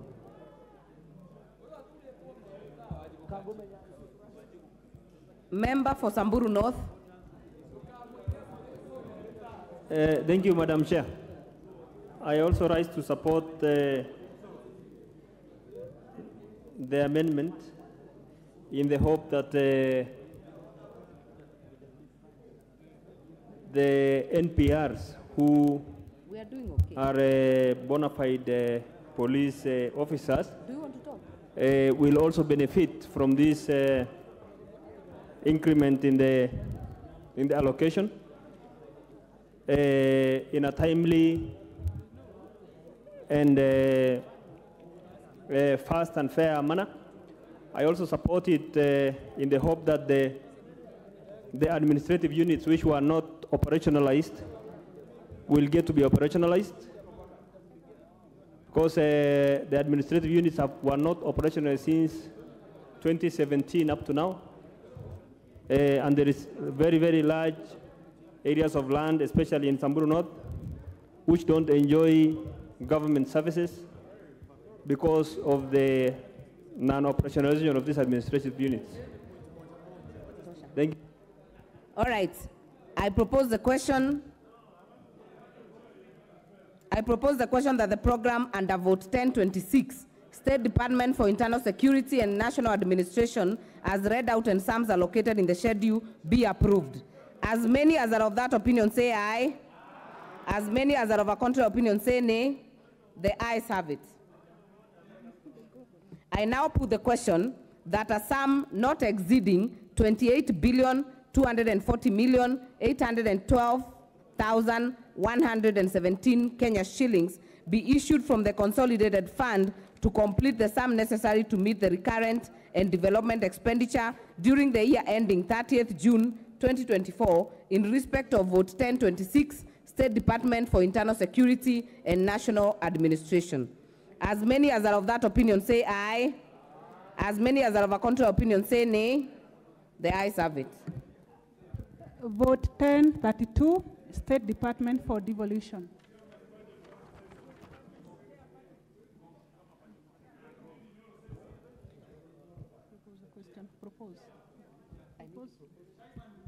I propose the question that a sum not exceeding 1,971,120,000 be issued from the consolidated fund to complete the sum necessary to meet the recurrent and development expenditure during the year ending 30th June 2024 in respect of vote 1032, State Department for Devolution.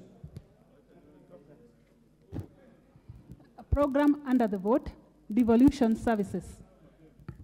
I propose the question that the program under vote 1032, State Department for Devolution, as read out and sums allocated in the schedule, be approved. Chair Budget, you have a proposed amendment. Thank you, Madam Chair. I just wanted to request before, if you permit, before I move the amendment. Madam Chair, we respect all the opinions you have been receiving from these members. It has been a very interactive process. We debated exhaustively during the time we tabled the report. We'll have another opportunity next week to debate extensively also when we are doing the appropriations bill. So I want to indulge humbly the members of this House, checking on the pages we have and the votes that we have to check on today, Madam Speaker. At this pace, we may not do much. I wanted to request, Madam Chair, that the members permit, especially where there is no amendment, we can just have one member on this side and one member on this other side, Madam Speaker, then we progress. Then, Madam Chair. Move your amendment, Chair. Thank you, Madam Chair. I seek to move, or I beg to move the amendment, Madam Chair, that the program be amended as follows. In vote 1032 at the program 012000 devolution services, by deleting the figure Kenya shillings 1,678,120,000 in column 7, that is gross current estimates, and substituting therefore the figure Kenya shillings 1,878,120,000, Madam Speaker. The essence of this, Madam Chair, it is in the context of the other amendment that we moved in regards to the office of the Deputy President, where we are moving the vote of 200 million, Madam Speaker, and consolidating the same to the relevant department, which is the devolution, Madam Speaker. Thank you very much, Madam Chair. I propose the question that the program devolution services under vote 1032, State Department for Devolution, be amended as proposed. I now put the question that the program devolution services under vote 1032 be amended as proposed. As many as are of that opinion say aye. As many as are of a contrary opinion say nay. The ayes have it. I now put the question that the program under vote 1032 is amended and sums allocated to be approved.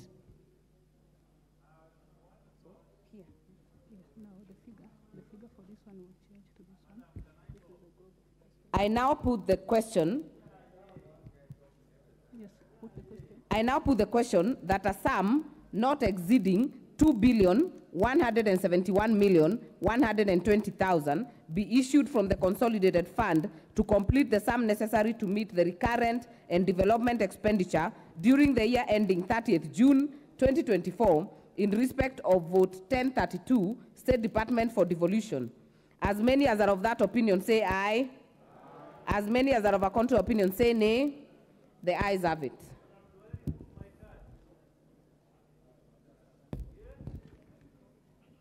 Vote 1036, State Department, Assoils and Regional Development.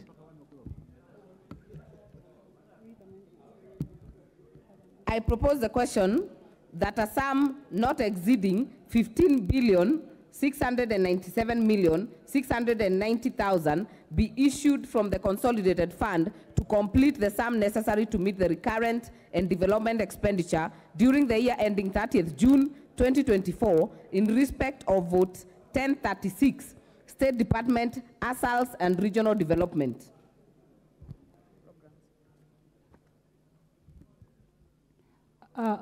Programs under the vote: Accelerated Assoil Development, General Administration, Planning and Support Services. These two don't have an amendment, so we can just propose a question. These two programs, his amendment is on integrated regional. So I propose the question on these two. These two. Yes, this is where the amendment is. So which one am I proposing? Or I propose the question that the program Accelerated Assoil Development and General Administration, Planning and Support Services, as read out and sums allocated in the schedule, be approved.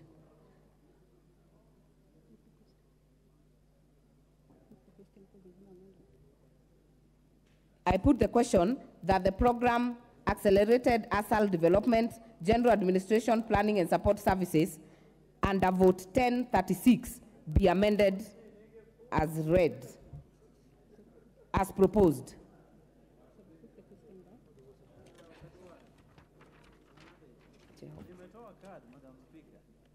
I put the question that the programs Accelerated Assoil Development and General Administration, Planning and Support Services as read out and sums allocated in the schedule be approved. As many as are of that opinion say aye. As many as are of a contrary opinion say nay. Honorable members, the only amendment we have is on program Integrated Regional Development. The other two have no proposed amendments. Integrated Regional Development. I propose the question that the program Integrated Regional Development under vote 1036 as read out and sums allocated in the schedule be approved. Chair, budget. Thank you very much, Madam Chair. I beg to move that the program be amended as follows. That the schedule be amended in vote 1036 by deleting the figure Kenya shillings 3,905,590,000 in column 7, that is gross capital estimates, under program 1013000, that is integrated regional development, and submitting thereof the figure Kenya shillings 4,106,590,000 106,590,000. Madam Chair, the essence of this is moving some little money to the ASAL department to support other better programs. I propose the question that the program Integrated Regional Development under Vote 1036 be amended as proposed. Honorable members, as guided earlier, if you have something you want to say on this one, you put the intervention. Majority Whip. Is he there?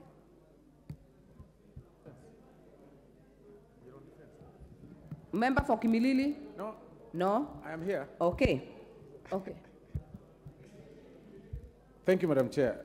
Madam Chair, I just support the amount as appropriated and say that this is the integral, the very State Department is an integral body of our country, and in terms of the budget and stuff, it's important for us to review it and look at it better. So I just support. Member for Sigor.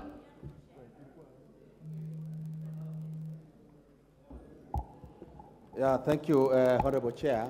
I want to support the amendment as proposed by the Chair, Budget and Appropriation Committee. And Honorable Chair, still say that the Integrated Regional Development Authority still require more funding so that they be able to undertake programs that touch on the lives of people. This may not be enough, but I support. Thank you very much. All right, members, I then put the question that the program Integrated Regional Development under Vote 1036 be amended as proposed. As many as are of that opinion say aye. As many as are of a contrary opinion say nay. The ayes have it. I now put the question that the program under the Vote 1036 as amended and sums allocated be approved. I now put the question that a sum not exceeding 15,898,690,000 Kenya shillings be issued from the consolidated fund to complete the sum necessary to meet the recurrent and development expenditure during the year ending 30th June 2024 in respect of Vote 1036, State Department, ASALs and Regional Development. As many as are of that opinion say aye. As many as are of a contrary opinion say nay. The ayes have it. Vote 1041. I propose the question that the sum not exceeding Kenya shillings 144,943,160,000 be issued from the consolidated fund to complete the sum necessary to meet the recurrent and development expenditure during the year ending 30th June 2024 in respect of Vote 1041, Ministry of Defense. Programs under the vote: Defense, Civil Aid, General Administration, Planning and Support Services, and National Space Management. I propose the question that the programs under Vote 1041, as read out and sums allocated in the schedule, be approved.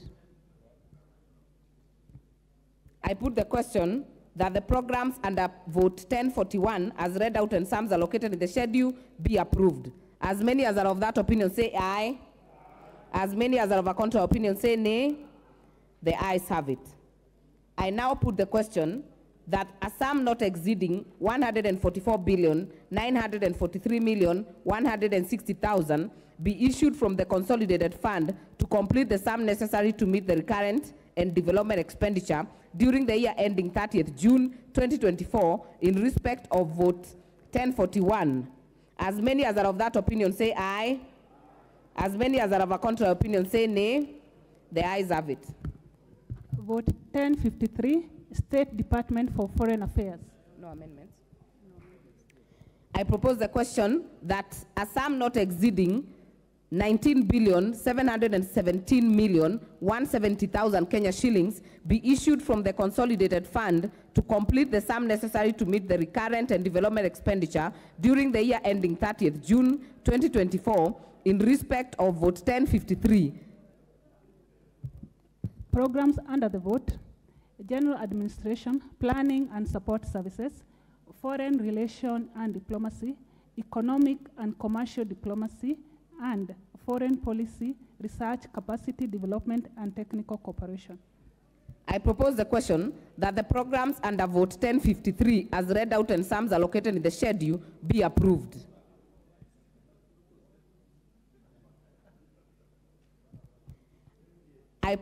I put the question that the programs under vote 1053, State Department of Foreign Affairs as read out and sums allocated in the schedule be approved. As many as are of that opinion say aye. As many as are of a contrary opinion say nay. The ayes have it. I now put the question that a sum not exceeding 19,717,170,000 be issued from the consolidated fund to complete the sum necessary to meet the recurrent and development expenditure during the year ending 30th June 2024 in respect of vote 1053. As many as are of that opinion say aye. As many as are of a contrary opinion say nay. The ayes have it. Vote 1054, State Department for Diaspora Affairs.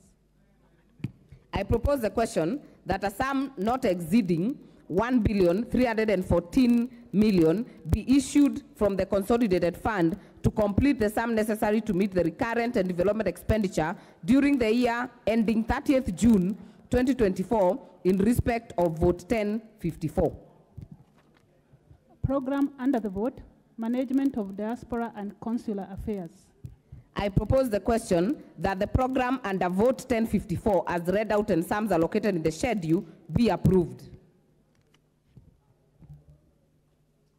Member for Roiro. Thank you, Madam Chair.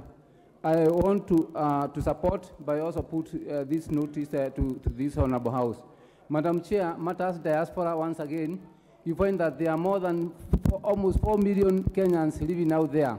And Madam Chair, if you look at the management of diaspora and consular affairs, Madam Chair, there are many areas in the world where we are not represented.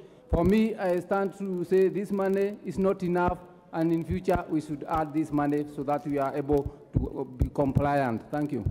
Honorable Beauty Zelachi.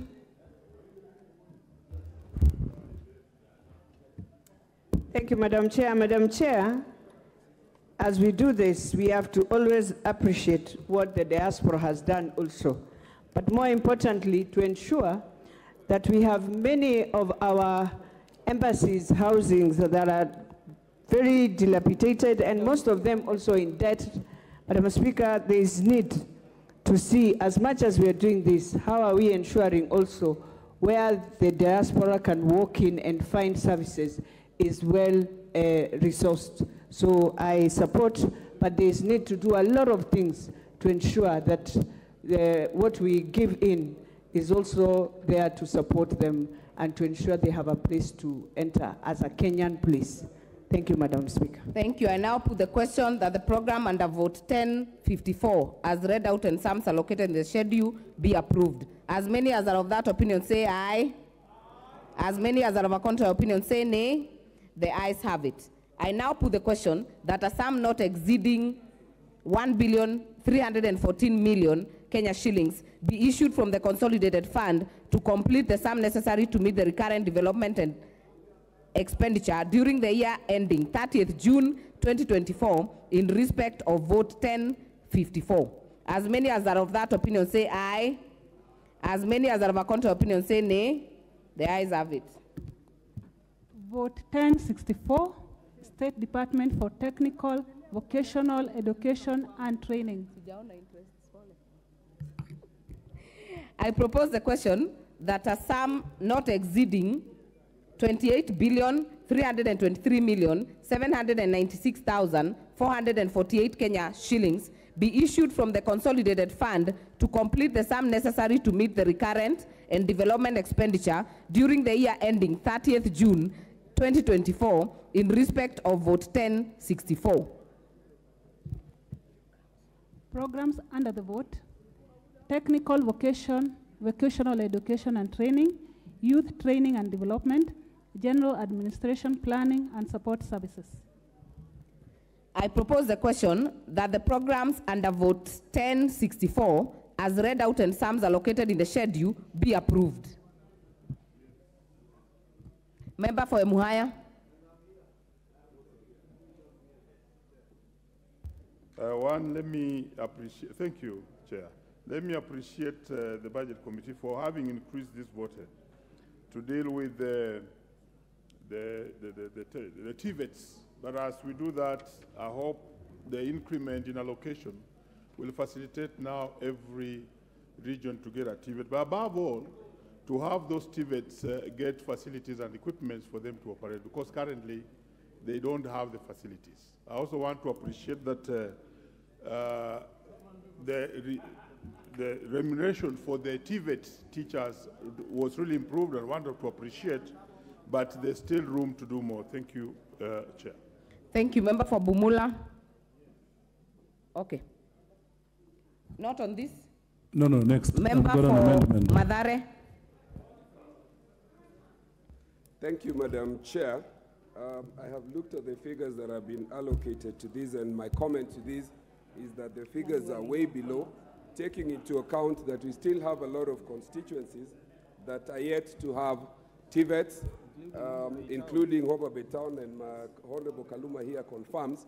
There are also places where TVETs have been done to a certain level, and funding has been coming in bits and pieces. And given what this government has said they want to do with SMEs, small businesses, employment for young people, skills acquisition can only be achieved if you put money, and I see the Honorable Majority Leader agreeing, you put money in putting TVETs to complete my Madare one and the Homa Bay one and all the others that have not taken place. So I want to suggest that this should have been enhanced. Thank you. Majority Leader. Thank you, Honorable Speaker, Chair, and I also rise to support. And I fully agree and concur with what the member for Madare has said, that we must allocate money to complete the TVET in Madare constituency. Specifically Madare, Honorable Speaker, because it is one of the constituencies in this city that has a lot of young men and women who would benefit from the skills being taught at our TVET centers. Honorable Speaker, it's rather sad that in the last regime, Member for Nyeri, I see under your the hand. handshake Please regime, don't lift up your hand. I can see you. Honorable Chair, this particular vote suffered immensely out of politics, Honorable Speaker. And money was being removed from this particular vote with the apparent reasoning that it was William Ruto, then Deputy President, who was pushing through the agenda of TVETs. And I am glad that today, as a House, we rise to the occasion to realize that this was not a William Ruto agenda. This was an agenda for Kenya, an agenda for our young men and women who languish in poverty because they cannot access employment opportunities or even employ themselves because they lack the requisite skills. The housing agenda, Honorable Speaker, that we are about to roll out with the introduction as envisaged under the Finance Bill, Honorable Speaker, will be powered by this investment in our TVET institutions. And Honorable Speaker, last week I had a very senior member of this House, who we have been in this House for 3 terms with, asking his constituents that building of houses cannot create jobs. And he led a chorus asking, how will houses create jobs for lawyers, like the Honorable Kaluma? And Honorable Kaluma knows that lawyers get jobs in housing through conveyancing. He was asking, how will engineers get jobs through housing? And engineers, like Engineer Kirago here, will tell you that civil engineers, mechanical engineers in plumbing and installation of lifts, electrical engineers will all access job opportunities. And I'm glad, Honorable Speaker, that we find convergence with my brother, the member for Madare, on this particular issue of TVET. And I can see the member for Homa Bay Town is also itching to contribute to it, because it is such an important agenda for our young people. And I do hope and pray that even as we begin the debate on the finance bill, we will appreciate that these votes that we are supplying money to today will have to be financed through the finance bill by raising money from the Kenyan people through taxation. And therefore invite the Honorable Member for Mathare to also be very active tomorrow and the day after during the finance bill debate to contribute to ensure that we not only supply money to these votes, but we raise that money to be able to change the lives of the people of Kikuyu, Mathare, and the young men and women of our country. Thank you, Honorable Speaker. I support. Member for Kuria West. And for those who are coming in as the committee of supply is going on, we agreed we use the intervention button for this specific, if you want to speak to a specific issue, so that I'm able to pick you. Member for Kuria West, Honorable Matthias Robbie.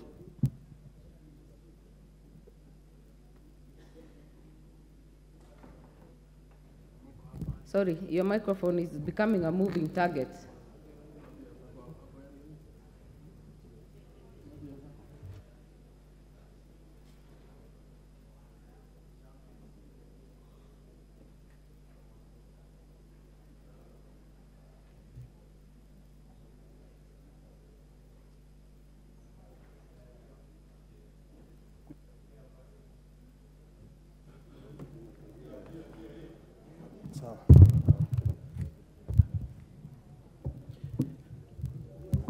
Thank you, Madam Chair, for this opportunity. Also, I stand here to support the allocation for technical vocational education and training. We know this has uplifted many of our students, so I stand to support, and we know if this even can be increased so that it can support our people. Thank you, Madam Chair. Member for Nyeri, Honorable Rahab Mukami. Thank you, Chair. Chair, I want to support the TVET because we considered that many TVET colleges, many of them have stalled. The buildings are not complete, and the ones which are complete, they don't have training materials. And it is one of our agenda in our manifesto. And we want to make sure that our young people are going to get technical skills and business skills to have their own employment. Thank you, Honorable Speaker. Member for Masinga. Thank you, Honorable Chair. I really want to support this vote that has increased the money for the TPETs, because this is where our young people are getting the skills. And I'm a proud member of Parliament to announce that last year class of Masinga Tippet, we produced the best student who was in Kenya, actually, and was able to be sponsored by the Chinese government to go and further the studies, a full scholarship. So these Tippet institutes are really helping our young people who are not able to proceed to the universities, but we are creating jobs for them through their skills. Thank you, Madam Speaker. Madam Chair. Thank you. I'll give Member Chairman Education, Honorable Meli. Thank you, Madam Chair. Madam Chair, I rise to support this, that the State Department for TVET had an increased allocation because we have hundreds of youth who need to be skilled and who need to actually get the requisite skills for the market. Right now we have, with the housing development, we'll need a lot of plumbers, a lot of artisans, a lot of painters, a lot of builders, so that actually the market will actually not lack the skilled manpower. Two, it will also be essential that this country produce the requisite skills that we can export to the market in the region, like in Uganda, like in other countries, where we can actually send these people to go and work. The other day, there was a visit by my committee in Germany and Western Europe. There is a real lack of skilled manpower. And actually, we need to produce enough manpower to feed the aging population in other parts of the world. I support, and we need to add even more. Thank you. Just to get to almost closing this one, member for Homa Bay Town. Thank you for giving me the last chance, Madam Chair. Madam Chair, I support this vote to technical, vocational, and education and training for the reason that has been given. Madam Chair, the current president has visited Homa Bay Town constituency twice. And on those visits, in my absence, he's seen the need for a technical and vocational training, facility in Homa Bay Town. Madam Chair, which is the headquarters of Homa Bay County, and you know what that means. All those young people are there, idling, not trained, jobless. Madam Speaker, I want to agree with the people who are saying that we give this particular vote not only this money, but if there is opportunity and resources allow in future, we give it. And Madam Chair, let me underscore that once this money is supplied, I'm tired of visiting the Ministry of Education and particularly this department over that need in Homa Bay. May they, if they still want to avoid it, just honor the word of the president so that the people of Homa Bay Town, those young people can also be trained. Madam Chair, otherwise I fully support. Thank you. I now put the question that the programs under the vote 1064, as read out and sums allocated in the schedule, be approved. As many as are of that opinion say aye. As many as are of a contrary opinion say nay. The ayes have it. I now put the question that a sum not exceeding 28,323,796,448 Kenya shillings be issued from the consolidated fund to complete the sum necessary to meet the recurrent and development expenditure during the year ending 30th June 2024 in respect of vote 1064. As many as are of that opinion say aye. As many as are of a contrary opinion say nay. The ayes have it. Vote 1065, State Department for Higher Education and Research.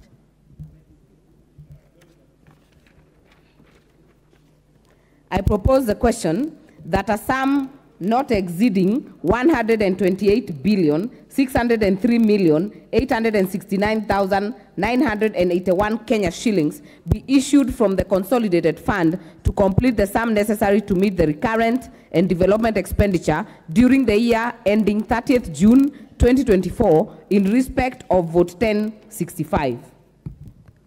Programs under the vote: University Education, Research, Science and Technology and Innovation, General Administration, Planning and Support Services.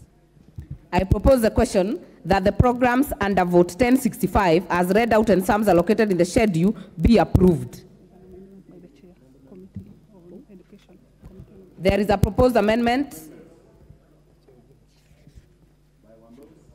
Honorable Wamboka, member for Bumula. Chair for PIC Education Governance.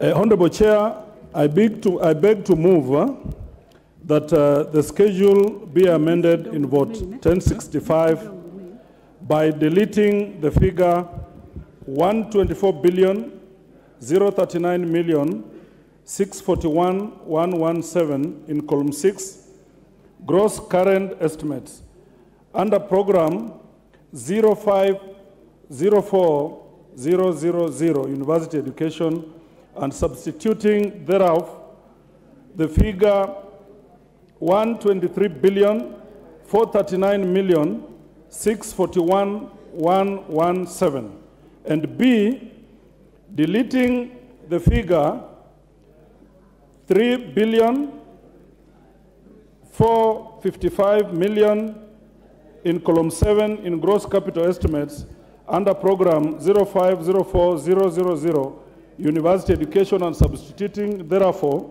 the figure 4,055,000,000. Madam Chair, the intention of the proposed amendment is to reduce Kenya shillings 600 million from the allocation of GOK-sponsored students who are admitted in the private universities and reallocate the same amount, 600 million, for infrastructural support for public universities.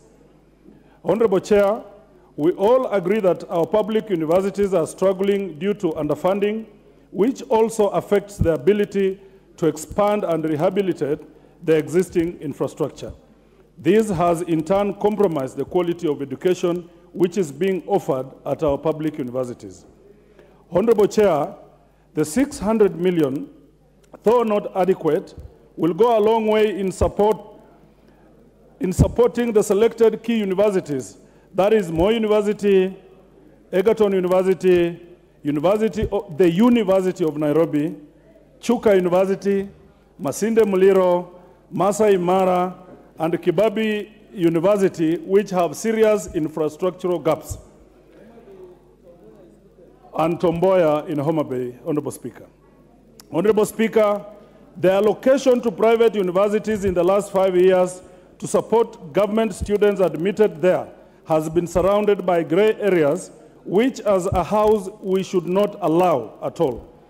There are a lot of inconsistencies in this support to private universities, which could possibly lead to loss of public funds. Honorable Speaker, we are also making a pronouncement that as a house and as a committee, that no new allocation to private universities should be made by the National Treasury without the express approval of this House, Honorable Chair. And that one, I repeat. We are making pronouncement that as a House and a committee, that no new allocation to private universities should be made by the National Treasury without the express approval of the House. Honorable Chair, the National Treasury should also not use Article 223 Avenue to allocate any further resources to private universities until all the gray areas surrounding this funding are addressed and a go-ahead to allocate is granted by this House. And I think on that, Honorable Chair, the Majority Leader will help us to ensure that they pin down the CS Treasury to adhere to this. Wind up, Honorable Member. My committee of PIC Education and Governance has resolved to order for a forensic audit to be undertaken on this allocation. Order, member. Please do not put a motion. Please wind up on the amendment. I beg to move. Yes. And I welcome... No, it doesn't need seconding. Please take your seat. Thank Honorable you. Member, I'll give the chair for education. Thank you. Wait, Chair. Honorable Member, wait, hold on. I propose a question that the program University Education under vote 1065 be amended as proposed. Now, Chair for Education, you have 2 minutes. We agreed 2 minutes maximum. Yes. Thank you, Chair. First of all, let me commend Honorable Mboka for moving this amendment, and I want to support it. Honorable Chair, the Education Committee looked into the State Department and the MDS. And we went through every State Department and realized that there are certain government agencies, actually departments that actually waste public funds. One of it is the government allocation to private universities. You realize that when we went through, they have no correct figure of the students. And when we went down to find out, the number of students in those universities are actually less than what we have. That is why, Madam Speaker, Honorable Chair, we actually went ahead and asked the universities to give us the actual students, the numbers, and the admission numbers in those particular universities. They could not. In fact, the national universities or the public universities have been suffering a lot of underfunding because of influence peddling by the private universities, and they get more funds than they do require. In fact, when we went ahead, they had been allocated 4.2 billion. And yet this year, they have no first years. Last year, they had been allocated 3.2. So they have been allocated 1 billion more. When we investigated that, we found out that the student population is less than what they actually given out. And up to today, they have not given us the list of the students, and they do not even want to have that. 2, look at the state universities or the public universities like Moi, Egerton, and all the others, Masinde Muliro, where we've allocated those resources. They are critically underfunded. All those can actually be salvaged by actually making sure that we do a forensic audit of all the what we have been given private universities, find out how the money has been utilized for all the years, especially the 5 years they have been allocated, so that actually we make value for the money that we have given. Thank you, and I support. Member Fonjoro. Member Fonjoro not ready. Majority Leader. Honorable Speaker, allow me to support that particular amendment. And I like the wording by the Honorable Amboka that even the National Treasury be debarred from allocating further resources to that vote for private universities, Honorable Chair, without the prior approval of this House.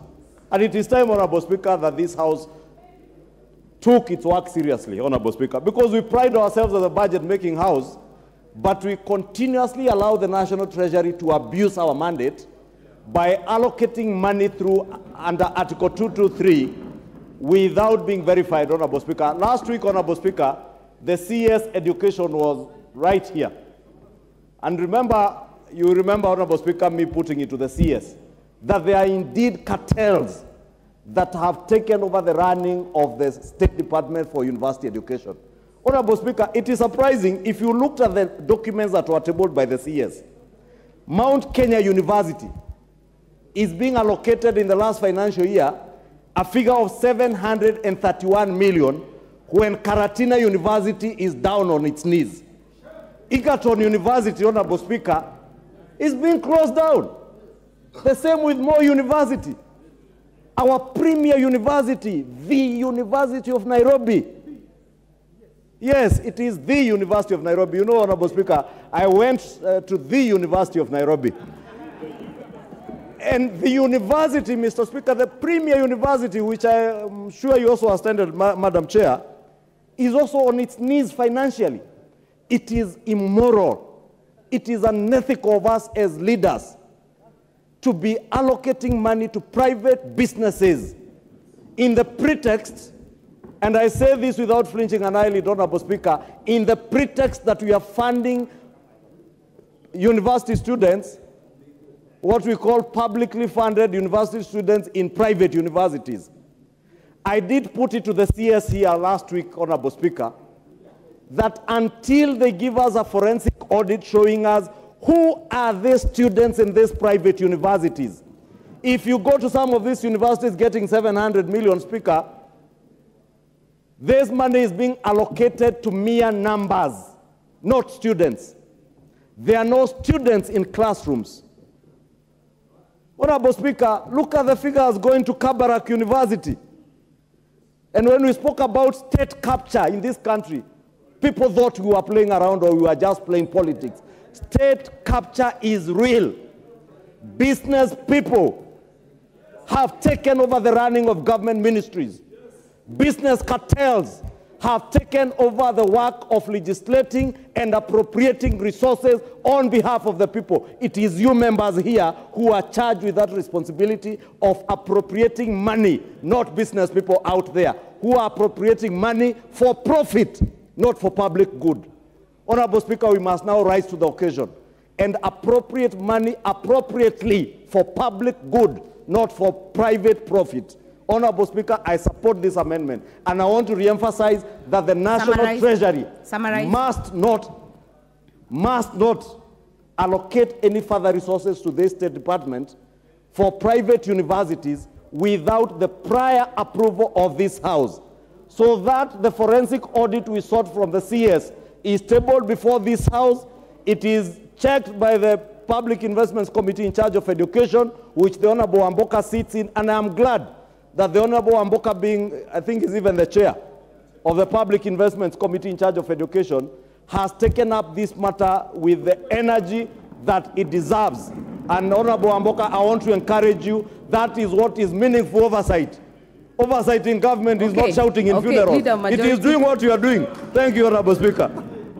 Thank you. Before we put out the question, I'll give the member for Dagoretti South.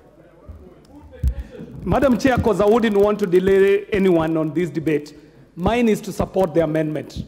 And Madam Chair, why it is important to support this amendment is because we as Kenyans already know what happened to health services in this country.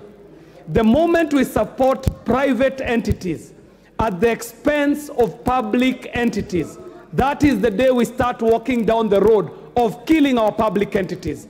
Government's work is to support public institutions, public investments, public entities. Government is not here to support private entities. So, Madam Speaker, I want to congratulate the mover of this amendment, and I support it, Madam Speaker. Thank you very much. Reading the mood of the House, I put the question that the program University Education under Vote 1065 be amended as proposed. As many as are of that opinion say aye. As many as are of the contrary opinion say nay. The ayes have it.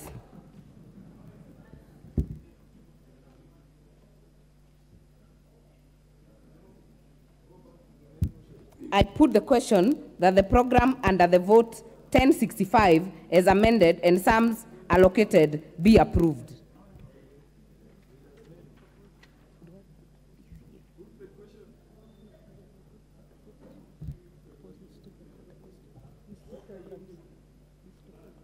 I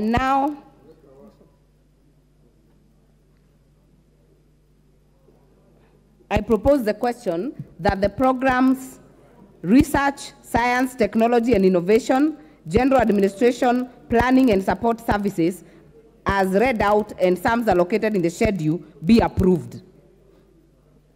As many as are of that opinion say aye. As many as are of a contrary opinion say nay. The ayes have it.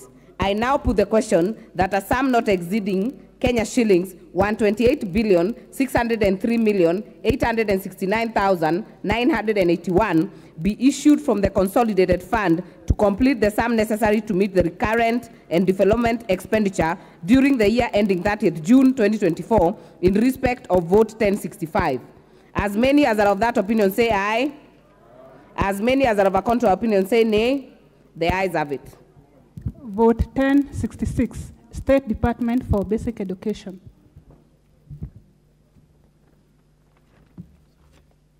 I propose the question that a sum not exceeding 147,824,978,050 shillings be issued from the consolidated fund to complete the sum necessary to meet the recurrent and development expenditure during the year ending 30th June 2024 in respect of Vote 1066.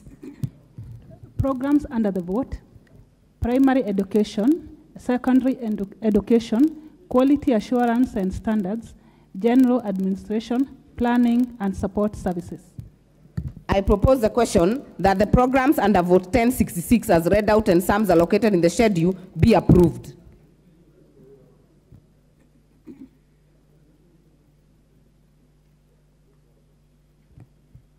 Member for Mathare.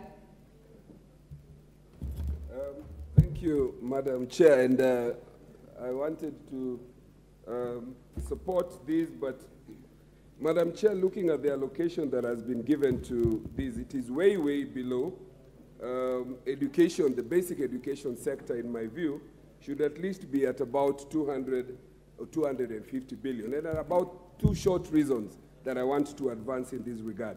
Madam Chair, it has been close to about 10 years where we are at 1,410 on capitation. This is notwithstanding the fact that we have inflation and other things.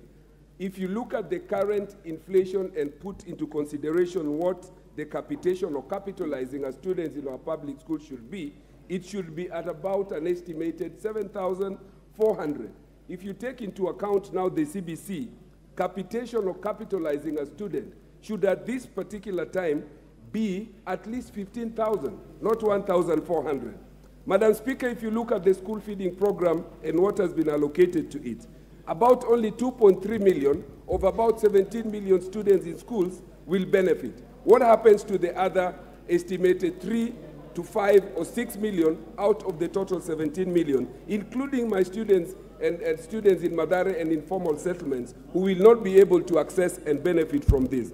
Madam Speaker, there is little or no indication that sanitary towels have been properly catered for in this particular budget, especially on the sanitary education. And lastly, Madam Speaker, we have a category of schools which under the Basic Education Act are not contemplated.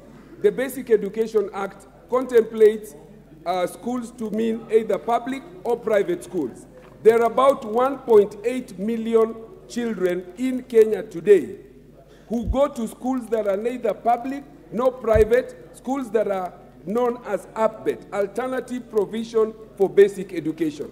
In Mathare alone, I have 80,000 of these students, 56,000 of whom are in alternative schools. They are not recognized, there is no mapping, there is no recognition, and therefore they are not even capitalized. So, Madam Speaker, I want to suggest that this allocation to basic education is so seriously underfunded that we ought to consider budgets that we have allocated, and I know we need roads. I need roads in Mathare, but where are our priorities? When we have 249, close to 250 billion on roads as opposed to basic education. So, Madam Speaker, I want us to do a serious reconsideration of our priorities. 2 minutes. Honorable Dorothy Kiara, 2 minutes. Should be 1 minute. Give me the microphone. Thank you, Chair. I too stand to support the allocation budgeted for State Department for Basic Education. Chair, it is important to know the government of Kenya has embarked on free compulsory basic education. And for this matter, Chair, it is important that this particular department is properly funded so that we can realize that commitment. Madam Chair, I support this budgetary allocation. Madam Chair, I support this particular budgetary allocation. Thank you, Madam Chair. I now put the question that the programs under the vote 1066 as read out and sums allocated in the schedule be approved. As many as are of that opinion say aye. As many as are of a contrary opinion say nay. The ayes have it. I now put the question that a sum not exceeding 147,824,978,050 Kenya shillings be issued from the consolidated fund to complete the sum necessary to meet the recurrent and development expenditure during the year ending 30th June 2024 in respect of vote 1066. As many as are of that opinion say aye. As many as are of a contrary opinion say nay. The ayes have it. The National Treasury.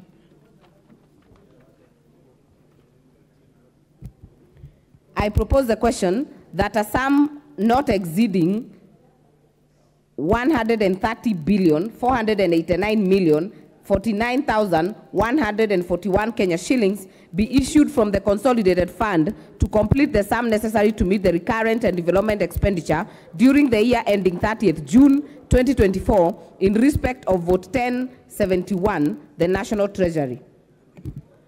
Programs under the vote: General Administration, Planning and Support Services, Public Financial Management, Economic and Financial Policy Formulation and Management, and Market Competition.